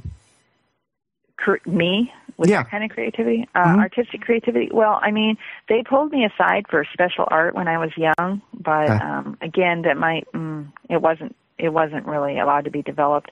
I do draw like really intricate mazes. Okay. And I've done that ever since I was probably in about 7th grade or so. Okay. Other than that, I am a connoisseur of the arts. Music is extremely profound to me. Things like that, but I don't produce it. I'm not. Okay. I'm not That's creative right. in that side. Right. Exeter 2011. It's Jeremy Vaeni. I think I've lost my conference libido. I just don't care. Say a different show. Say you're the Paracast. That's not a show. I know. Anyway. Paratopia. That is Tina Sena, who I call Tina Sena, and she lets me. Tell me, have you seen her? Yes. Tina, how many of these have you been to, these conferences? One and done. Really? You've lost it too? Yes. Huh. And John Flynn? This is my 3rd, and I will not be returning to this conference again. This is my 2nd time on this one. And it's nice, but it's just meh. It's sweaty, and it lacks the conviction of the X conference. Yeah, there's no... I've been trying to get Tim Binnall to sort of open up the whole thing with some sort of strong, bold, controversial statements to shake people up, to get people talking, to get people passionate again. This seems all about just lulling people into sort of a coma, I'm not into it. You know what, you're so right, because I was kind of in a coma when Stanton Freeman was talking. Are you recording? Yeah. I was falling asleep. I was hot, and I was falling asleep. But he had a nice jacket on. Tina, you're hot, and I wish you would sleep with me. He had a nice jacket on. Who's Stan? I don't understand how he could be in that high. I didn't say anything. I know, how is he not high? He didn't break a sweat. What if he's not human? That's why he's been talking about it all these years. What if him, Richard Dolan, what if all them other just like freaking aliens? At some point he's going to say, my job is done here, and he's going to press on a button on his shirt, and his beard is going to carry him away. The alien on Paul. Helicopter propeller is going to come out of his beard and take him home. And spin him away. And he's going to, by the way, I'm related to Santa Claus. See, this is more informative probably than half of the speeches today. This is the truth. Forget disclosure. This is 2011 enclosure. We are building places for you to land your UFOs. Come and talk to us. How do we get in touch with you to do that? I guess that's up to me. All right. Well, Paratopia, or probably the Good Parade at this point, since there's no information of any substance going on. Don't go see Apollo 18 unless you want to be afraid of rocks. Now it's going to Paratopia. Yeah. Has anyone else shown up to see you since way back when? I've had sightings. I don't think they can even count as close encounters of the first kind because they haven't been close enough. But Okay. There was just one really. There have been a few times where I've had really strange dream sequences that really seemed to be communicating something to me and had everything to do with aliens. One in particular was after I had my daughter. I used to have them before where I was like, it's that feeling that I had when it descended the first time. Mm-hmm. That's kind of the feeling I had in my dreams whenever I was being taken to visit with them and so forth. I would in my dreams be taken, for a ride or whatever, or just find myself kind of floating around in this capsule or on a different planet or something. Mm-hmm. But it was kind of dreamy and kind of real, and it always had this kind of pleasant feeling, like there was something very wonderful about this communication. But it was really weird because after I had my daughter, I had a dream where I was watching them come in toward my back porch here where this house I live in. Mm-hmm. And they were terraforming my whole yard. It was just this exotic, garden. And I was really happy to show them what I had done because they had shown me how to grow these vegetables in a certain way and so forth. And I saw that they were coming. And then I realized my daughter was inside the house. And all of a sudden, I was absolutely frightened. I didn't want them to come. There's something very wrong. I wanted to get inside. I wanted to protect my child. And suddenly I couldn't make it to the door. When I finally got to the door, I was kind of stumbling into it, and I couldn't grab the handle and pull it open. And by then, they were descending over my back porch. Like I said, this is all a dream. But the one thing that struck me about it is I never, ever felt like in my previous dreams like there was any kind of danger, that this was anything other than wonderful. Right. Other than that first event, But suddenly, right after I had my daughter, I had one of the most vivid one of these kind of dreams I've ever had. It started out with that feeling, and then it suddenly was like, it's not just me anymore, and this is not okay. Huh. That was kind of what went through my mind in my dream. I don't know. It might just be my imagination. Right. Sure, it could be. It could be. I mean, that can't negate the earlier stuff, though, and it certainly can't negate everything else. As far as your daughter goes, has she said anything odd? Has anything... I mean, it seems obvious to me, just from hearing you say what you just did, that this is not something that you talk about in front of her or expose her to in that sense. But, well, I mean, first of all, I have to ask the question, do you? And then second of all, has she said anything odd to you that is just a little off? Just a few days ago. Now, yes, I've exposed her to it. Okay. I expose her to I expose her to religion, and I'm not a religious person. Mm-hmm. We homeschool, so I teach her about people and about people's beliefs. Okay. And so this, to me, is one of those things because it is an avenue of scientific thought, as well as it is in some people's belief system, and some people absolutely don't believe it. So she has to understand that. So she has been told these things. But not really until a few days ago when she asked me. This was actually before we went to Exeter, but she asked me something about aliens and UFOs or something. And I said, well, some people think they actually do visit our planet. Some people think that they're aliens from outer space. Other people think they might be, God's angels or something. I said, but some people don't believe that anybody's ever seen any at all. And she goes, what? I said, yeah, there are some people that don't think they exist. Some people think they're just, make-up stories from movies and stuff, just like your cartoons. And she goes, that is crazy. Well, I believe in them. I believe in aliens and UFOs. Huh. That's crazy that people don't believe in them. So I don't know. She is only 6, and I don't know if I just, I don't want to solidify her belief unnecessarily. It's like you leave it open-ended, which is exactly. I left it open-ended because I didn't want her to really dwell on this and get some kind of concrete thing without really looking into it. Right. But it was interesting to me. I thought, oh, really? Well, can I ask a question? Is there anything in physics that you can see related to this that sort of has an answer to any of this? An answer to any of this? Well, something popping into reality, the engine shutting off, popping out of reality, any of that sort of thing. In physics, I don't know. I've read some books where people, like what is it? There's the quantum consciousness and things like that. But I think those are heavy with supposition.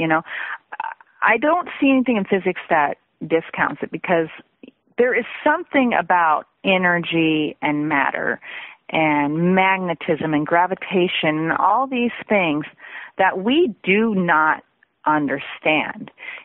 These things, from the quantum level all the way to gravity and mass, these all seem to be, essentially, they behave in such a way that it indicates they are the same source. They are actually the same energy, or whatever word you want to use, but they're different manifestations of it.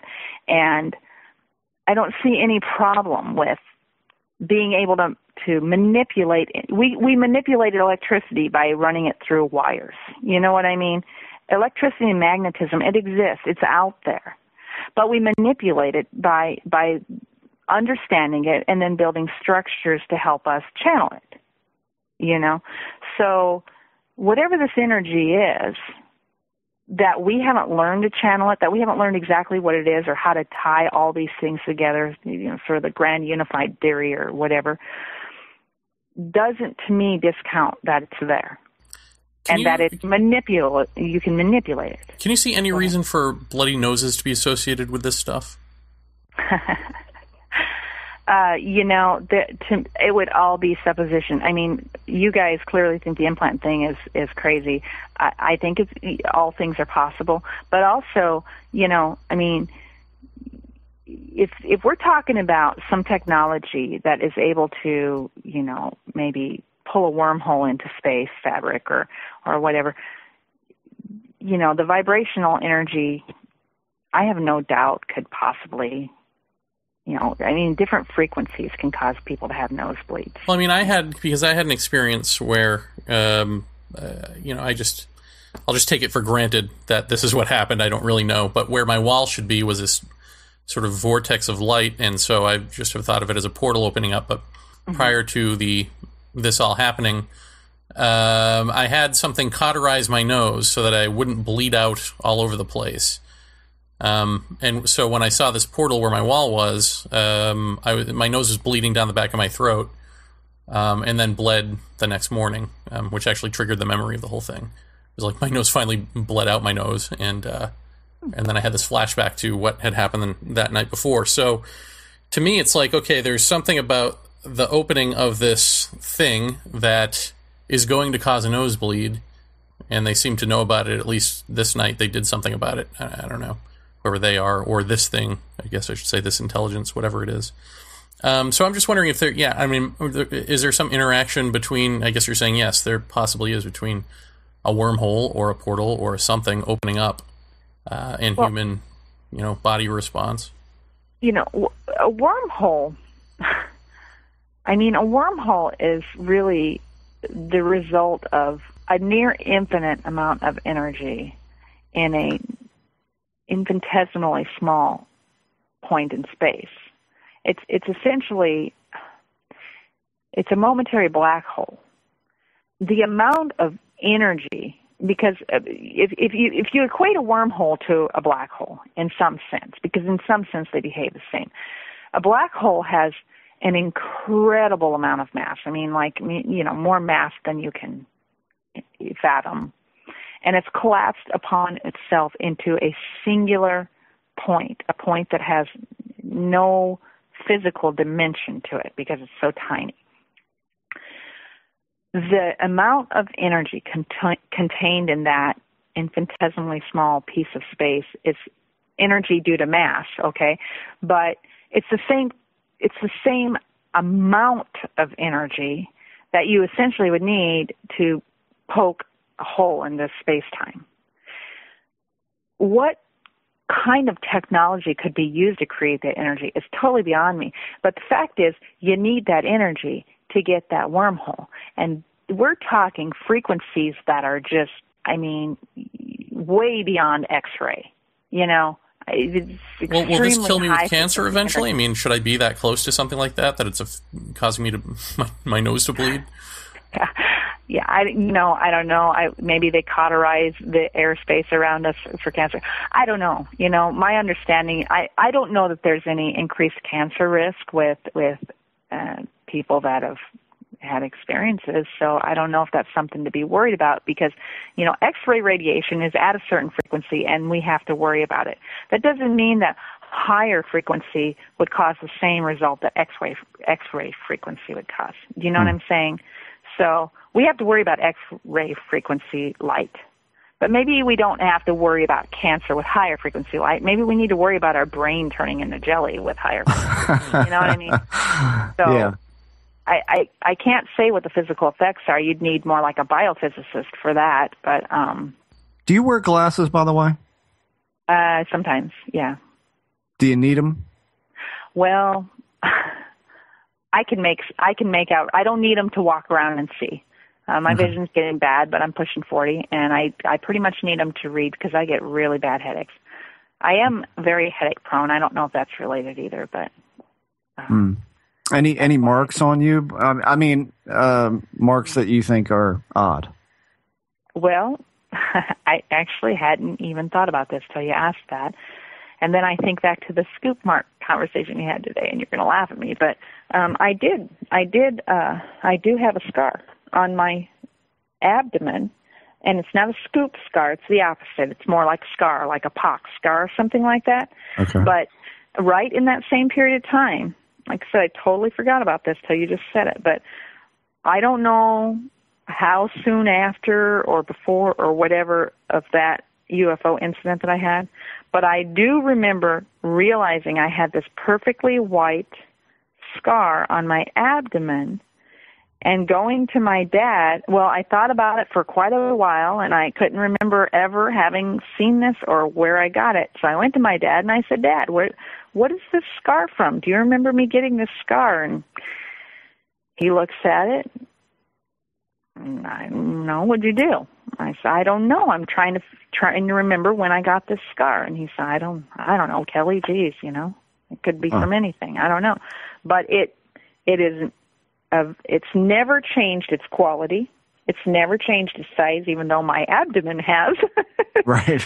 And it's very, very white, very white scar compared to the rest of my skin, and it showed up right at the same time.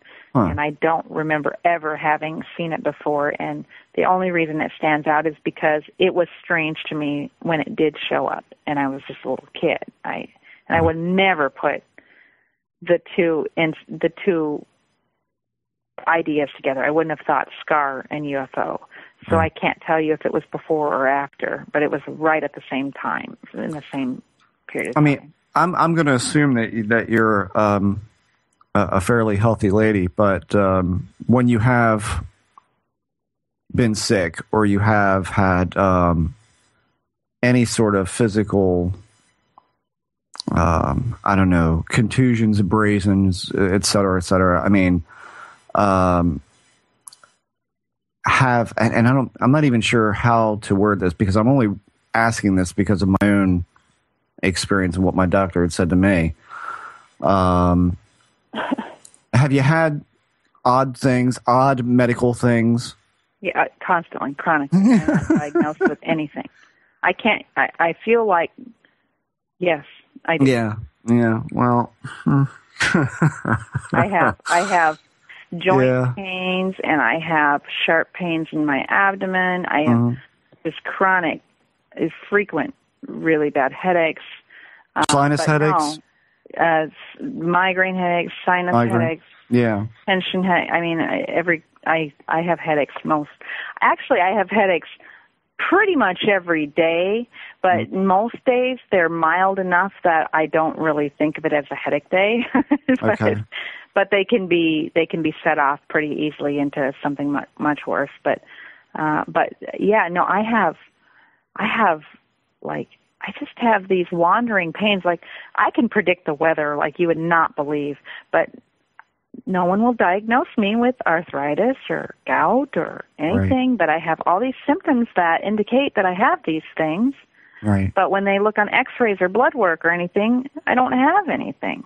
You know, but you can ask my husband. I should get like paid way better than the weatherman, because I can tell you when it's going to rain, what kind of rain it's going to be, how long it's going to last, you know, like because of the pains in my hips or in my shoulder, or, you know. And then I'm sitting here right now with a sore throat.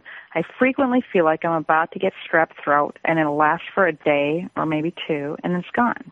And I got nothing. I got sore throat, and then it's gone, you know, and things like that. Weird things like that all the time. Yeah.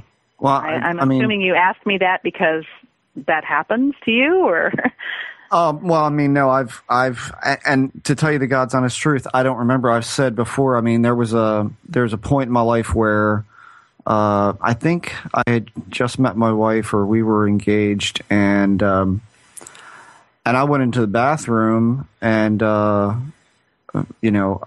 taking a leak at Mom's, and all of a sudden I got an extraordinary pain that I'd never felt before, right below my belly button. And about the time that I felt that, I looked down and something didn't look right. And when I just went, and I kind of pressed on it and looked at my hand, and nothing there. And then the next thing I know, I got another bad pain, and this black spray hit the wall. And it turned out that I had an infection in my navel, clean down at the bottom. And when I went to the doctor, he said, "You have 3 marks in there. What have you been sticking in there?" I said, "Are you crazy?" I said, "I haven't stuck anything in there." And he says, "Well, you've got 3 distinct puncture marks in there that are almost perfectly spaced apart." And he just shook his head as he went over for the really long Q-tip with the bacitracin, and he says, "You get some really weird shit." And I've never forgot him saying that, but I can't imagine what else that there was. You know, I don't remember any other things, but he had the file. So I always ask people that, you know, have you had that sort of weird, odd things, you know? Not like a physical injury type thing that I can think of. I do get bruises in the oddest places, and they are the worst bruises you could possibly imagine. And Chris will say, you know, if he sees it, "Oh my God, what happened?" I have no idea. I don't know. I woke up this morning. It hurts like heck. Please don't touch it. You know, the deepest, darkest purple, blackest bruises. And I don't, you know, it's not like I'm walking around drunk and tripping over things. I have kids. They bump into me sometimes, but they're not coming after me with crowbars or anything. But that's what these bruises look like. But other than that, I just always say, "Oh, well, I bruise easy," you know. But no, I don't. I've never had any, like, you know, injury infection type thing or anything like that. Right. Well, I got just two more for you. One being weird events in the house, the little man in the street, the UFO sighting, the heads at the foot of the bed. 3 o'clock in the morning figure into any of those, or close to? I wouldn't know. I know I'm insomniac, and 3 o'clock in the morning is a number I see on the clock many, many times. You and me both, yeah. But I can't. Yeah. I can't say it's related to anything in particular. I guess I'd have to think about that. Really recollect. So many. I'm flying through some of these stories, and I feel kind of rushed because it's been a lifetime of. Well, yeah. I mean, this craziness, so. I mean, and here's the last one for you, and believe me, this holds no bearing, and I'm not asking this question for the reason that you might assume, just hearing it out loud, but how much experience have you had with psychedelics of any kind? Quite a bit. Yeah. Mushrooms? Wow. How does this factor in? We won't think less of you, trust me. I'm trying to build a career here. I know. Okay, well, enough said. Now, let me ask you something. Well, wait a second. Do you want us to not have that part in the show? Is that going to bother you? I'm not too worried about it, really. Okay. I'm not too worried about it. It's not like, the people I have known in the past would recognize me if I ever became anything anyway, and they'd be calling the press and say, hey. I'm not too worried about it, really. Okay. Let's just say, most of those things I talked about happening were prior to any of that kind of experience. Oh, yeah, absolutely. That kind of experience is definitely in my past. So. Oh, yeah, yeah. That's not really the implication. Here's the implication for you. How did the psychedelic experience, and I'm talking about in particular mushrooms or DMT, if you've partaken of any of that, how closely or how similar in feeling or in physicality or in any of that, how does that feel compared to a paranormal experience or some of the feelings that are garnered from paranormal experiences to you? There was almost a paranormal experience with a cat one time, but other than that, I wouldn't even equate the two. Really? I wouldn't see the two things as related at all. Okay. Not psychedelics. Mm-mm. Okay. I did. Yeah. I had a cat that really weirded out on me one time, though. That was otherwise a very standoffish cat, and that's a silly story. But anyway, no, any of the experiences I had, if I were on something less than natural, let's say, and it was making me a little bit like I wish I hadn't done what I did and was feeling really paranoid and awful, that would probably equate somewhat to the panic that I experienced with the Pukwudgie. Okay. Yeah, I was straight up absolutely panicking there. And I promise this is the last one.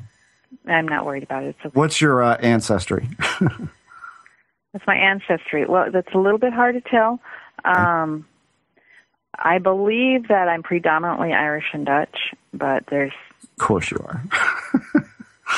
Why is that? Is that relevant? Well, I'm telling you, people... I've told this to some people, and some people have found it highly compelling and interesting, and I've told it to other people, and they say it's strictly the circles that I run. But I must be running the same circles over the globe because the constants that I found at least 15 years ago now were an interest or passing involvement with the occult, and you had messed around with Ouija boards, or something like that. And you could lived in a haunted house, for God's sakes, and likely a haunted house that had some sort of spell casting done in or around it. Use of psychedelics at one point or another in their lives. High IQ, which I don't doubt that you've got. And primarily German, Celtic, Irish descent. creative and or mathematically gifted. It either goes left brain or right brain really hard, one way or the other. And that seems to be like some constants that are just there, and I don't know what they mean. I don't know. I can conjecture all anyone wants, but what they mean exactly, I don't know. Very interesting. But I can call those like every time, every time. You know, that's really the passing interest or whatever in the occult. You know, it might have been my experiences that shaped me or something, but even my let's see, was it my junior year in high school? Mm-hmm. You know, while all the other kids were doing their English paper on, you know, should abortion be legal, or, you know, we had to do an argumentative paper. I don't know what it was, but I got this bee in my bonnet, and I was going to study cults. And I thought when I was going to study cults, I was talking about the occult. Okay. And I started, you know, learning that there were these cults out there where people were kidnapped and brainwashed and all this stuff. So that led to a lot of interest too. But I also, during that time, learned really a lot about the occult. And it's been a there's the occult now. An intense, yeah, that's Chris. How did it go? It's been an intense interest of mine for a very long time. And then the whole UFO thing, it's really funny because I started learning and studying and becoming just intensely interested in the UFO phenomenon completely, what seemed like to me completely objectively from my own experience, other than knowing that I saw one, and so I feel like I know they exist, you know what I mean? Mm-hmm. But other than that, it was just a matter of fact to me. My experience was a matter of fact. Right. The topic itself was like this intense scientific interest that I undertook, and I was well into, I mean, I don't know how many books I had under my belt, including all the Edgar Cayce stuff and all the New Age stuff and everything like that. But before I had that conversation with my friend, where she really brought it home for me that this really was me, and by then I had already learned so much about the abduction phenomenon that when I had that conversation with her, I just thought, why didn't that even occur to me? If I know that this one thing happened to me, and I know that these things happen to other people, why didn't I see those two things as the same thing? I've asked myself that 1 billion times, and yeah, I totally get what you're saying. Yeah, I didn't either. I did not make that connection at all. But you know what? I want to have you back on at some point because there's got to be a lot more, and we've just completely run out of time. But I appreciate you reliving and repicturing this stuff for us because I know it's not easy. But and the other thing that I can say about you is that, and this is really to as far as I'm concerned, this is the kind of conversation that it is what it's all about. Here's a real person with real stuff to lose, but you feel important enough that your name is attached to this interview, and you say this because it is what it is. You know, it is what it is. You know what you saw, and end of story. And so why would you not put your name with it? That's always how I've approached it and said, you know, if somebody thinks I'm nuts, fine. That doesn't concern me. So thank you 1 million times. Thank you for that. And I'd love to have you back on the show at some point soon. Well, that's really neat. And I really appreciate just a moment of feeling somewhat legitimized.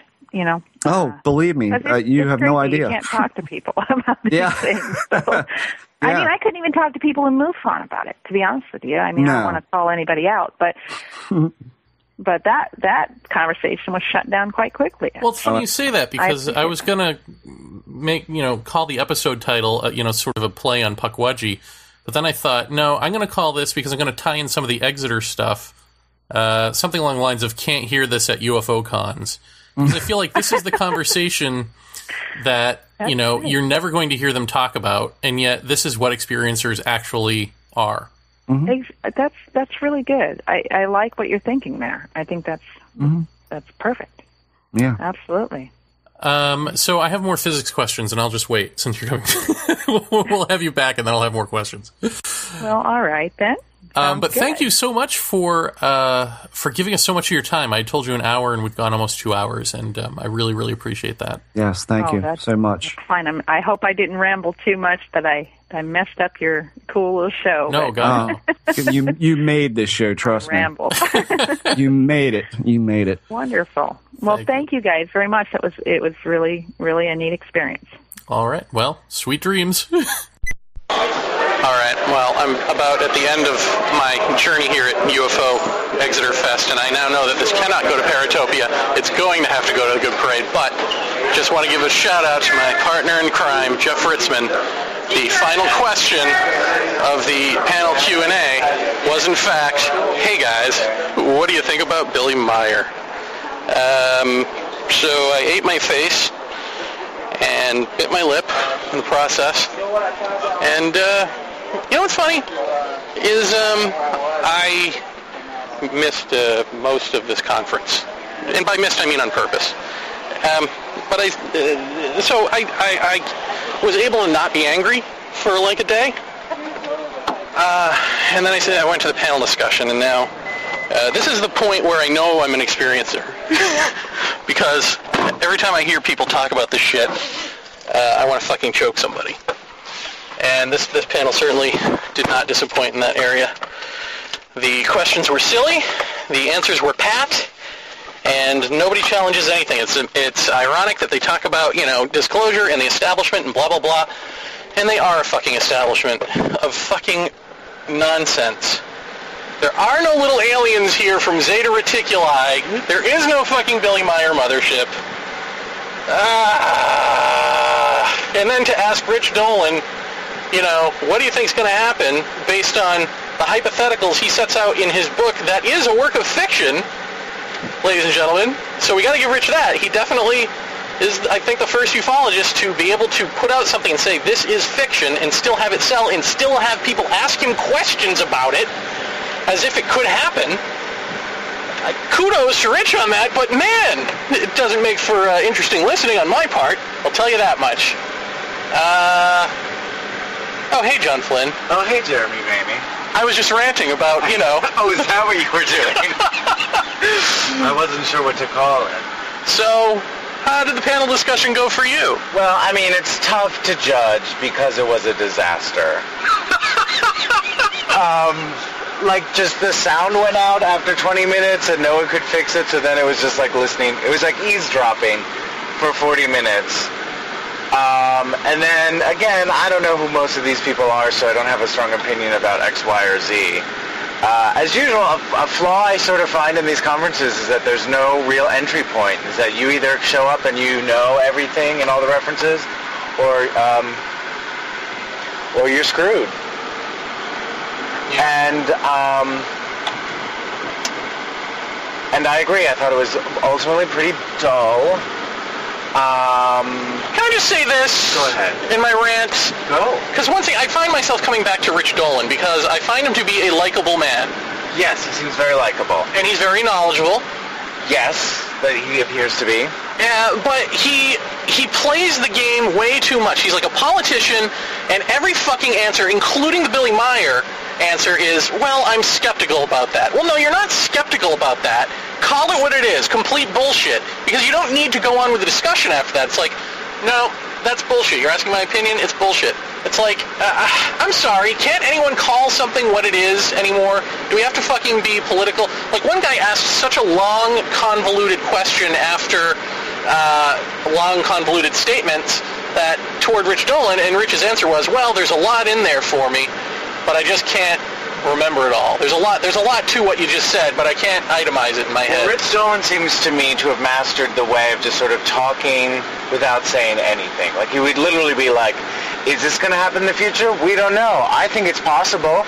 It could happen, but I think what is true is that right now, we're going to look back on this, and it will be the beginning of the truth and our knowledge, and we'll see that in the future, but right now we're not sure, but I think that humanity will be okay. Yeah. And so whatever you want to hear, whatever you are hoping he would say, you can find a way to tack on to that. Yeah, he's the ultimate politician. Does that get us anywhere in knowledge of this, or even in rich ways of thinking about it and pondering it, and maybe making some... I mean, if you're going to make bullshit meaning out of this, why not make bullshit meaning that at least is imaginative and gets you thinking in new and profound ways that may not lead you to an answer here, but will at least, expand your way of thinking, outside the box, blah, blah, blah. I mean, why not bring it that way instead of just, here's a bunch of pat answers that I'm going to talk around about aliens? I think what it seems to me is that because this sort of community is relatively small, that people are afraid of offending anyone or, pardon the pun, alienating anyone. And so, but I think what it does is that it just sort of, I think it actually does the opposite. I think it just sort of will make people bored and uninterested. And I think if you get strong opinions and strong point of view and strong theory, then that will be more exciting. It will be more compelling to people. It will make people, there's nothing about, I had fun last year, sort of. It was diminishing returns this year, although I'm delighted with everyone I met and hung out with and all that stuff. But the festival itself just seems boring to me. It seems like it's not saying anything, so I can't imagine ever coming back to it. Right, yeah. I mean, yeah, why water down what should be an exciting subject? Why, I don't know. Well, I mean, I know why. We know why, because you're there to sell books. It's good business. I mean, that's just it. It's like you have this great riddle, and nobody is satisfied with toying with the riddle. We need to answer it, and then we need to sell that answer. But the answer is bullshit, and so the sales pitch is boring. I learn this every year. And so why do I go back for more? Because it's your only option? Oh, yeah. All right. Well, anyway, Jer from the Exeter Festival. Out. So the Jeff. So the Jer. And so our journey through Exeter ends. Mercifully, with a gunshot to the head.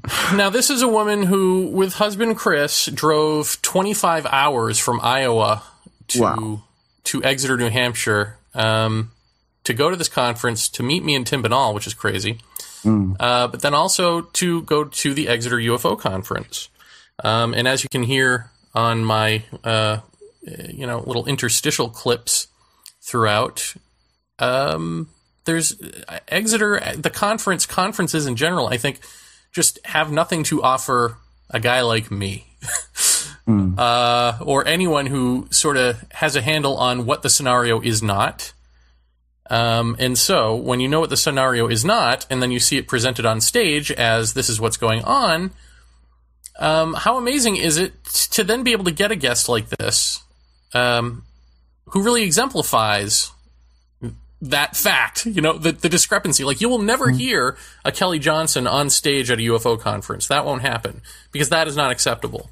Right. And yet, here it is, the real deal. So, to me, it's like, you go to this conference, you pay money to hear these speakers, and really, the most enriching part of the journey is talking to people one-on-one about what's really going on. Yeah. Yeah. And it usually is, isn't it? I mean, half the time when we went to X Conference, we didn't actually go to the presentations. We'd talk to people out in the lounge area, or we'd walk around and talk to people. I mean, that was it. But you're right. You won't hear someone like her being even asked to come and speak, because it doesn't fit. She and us and everybody listening to this show, probably who gets what we're doing, it's the monkey wrench in all of that. I mean, this is why I think that that we're so at odds with ufology in general, is because it's not fitting what people are actually talking about. Like, that is the conversation to have. That whole interview with her, it's like it's painful that this is not the person that you go to hear speak at one of these things. Like, that should be it. Should be, but it's not. And what you get is the same canned speeches and lectures where, it's a lot of conjecture, or it's a lot of presentation of documents or photographs and this sort of thing, but it's never really anything that speaks to the human experience with it. Or I should say, speaks to the human experience with it that isn't riddled with hypnotic regression and all of that sort of stuff. So, she doesn't fit. We don't fit. This doesn't, and a lot of our listeners, we don't fit. And thank God we fit where we fit here. Well, I mean, of course, secretly we do think that we fit. We think that the story we've been given is the thing that doesn't fit. Right. So, I don't know how much of this you want to tease, but you and I and others are going to try to do something about that real soon. Yeah, I mean, I think that's enough to say. And maybe we'll have a bigger announcement about it next week. I don't know, but probably within the next. Tease it out. Yeah, I mean, there's certain things are done now, and it's time to try something else. And I don't think that this something else that we're thinking of has ever been done, attempted, or ever put into play before, which is good. I mean, we need to try different options and different effects and use the full brunt of technology that we can to do this. But I think that the people that we're going to try and get involved with this are going to lend a great deal of objectivity. We're talking about you and I being two experiencers, and we've got our thoughts, but in any experiment, in any kind of undertaking, if you've got someone in there who is not and who can remain objective about certain things, then that's a plus, and that's what we're trying to do. That's about all I want to say about it so far. But next couple of weeks, you guys will get the full story and what we're going to try and do. Very good.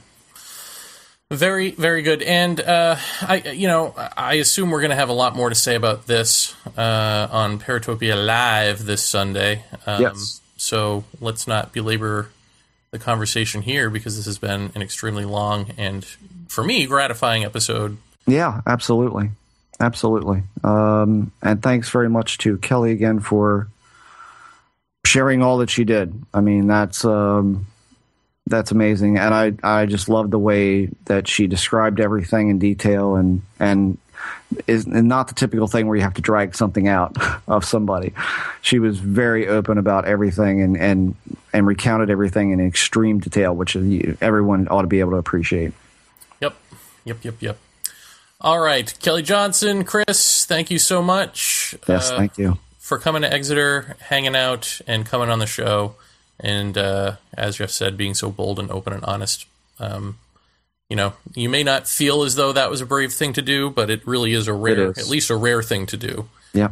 And I think brave thing to do. So, all right, we'll see everyone at Paratopia Live on Sunday at 10 p.m. Eastern. Until then, have a good night. Good night. The Exeter conference wasn't all gloom and doom. The sitting out on the patio and meeting listeners and talking to people was a hell of a time, actually. It's just the conference-y part was awful. But I don't want to give the wrong impression that the whole weekend was just terrible. In fact, I had a nice chat with Karen Dolan and Rich Dolan out on the patio as well. So, if you want to hear all about that, Tim Binnall and I relive it on The Good Parade. You can go to www.binnallofamerica.com. And look up The Good Parade. Obviously, I did end up using my audio for this show and not The Good Parade, so The Good Parade episode is purely Tim and I laughing our way through, about 3 hours of recall. So I think you'll enjoy it if you want to have a laugh. John Flynn. Yes. Oh, are you recording this again? Oh, God. You are this for your porn podcast? Oh, John Flynn. The porncast. Thank you for using both of my names while I'm pleasuring you. John Flynn, penny for your thoughts. Paratopia and or Good Parade, whatever show this ends up on, we finally made it to Exeter. We met up with Tim Binnall. Woo! We had fun on the patio with a smorgasbord of listeners. Uh-huh. And now, as I found myself last year, I am sharing a bed with John Flynn. John, your thoughts on the second go-round? Well, so far, I've had a delightful time. I meant with me in bed. Oh, well, this time I have brought earplugs.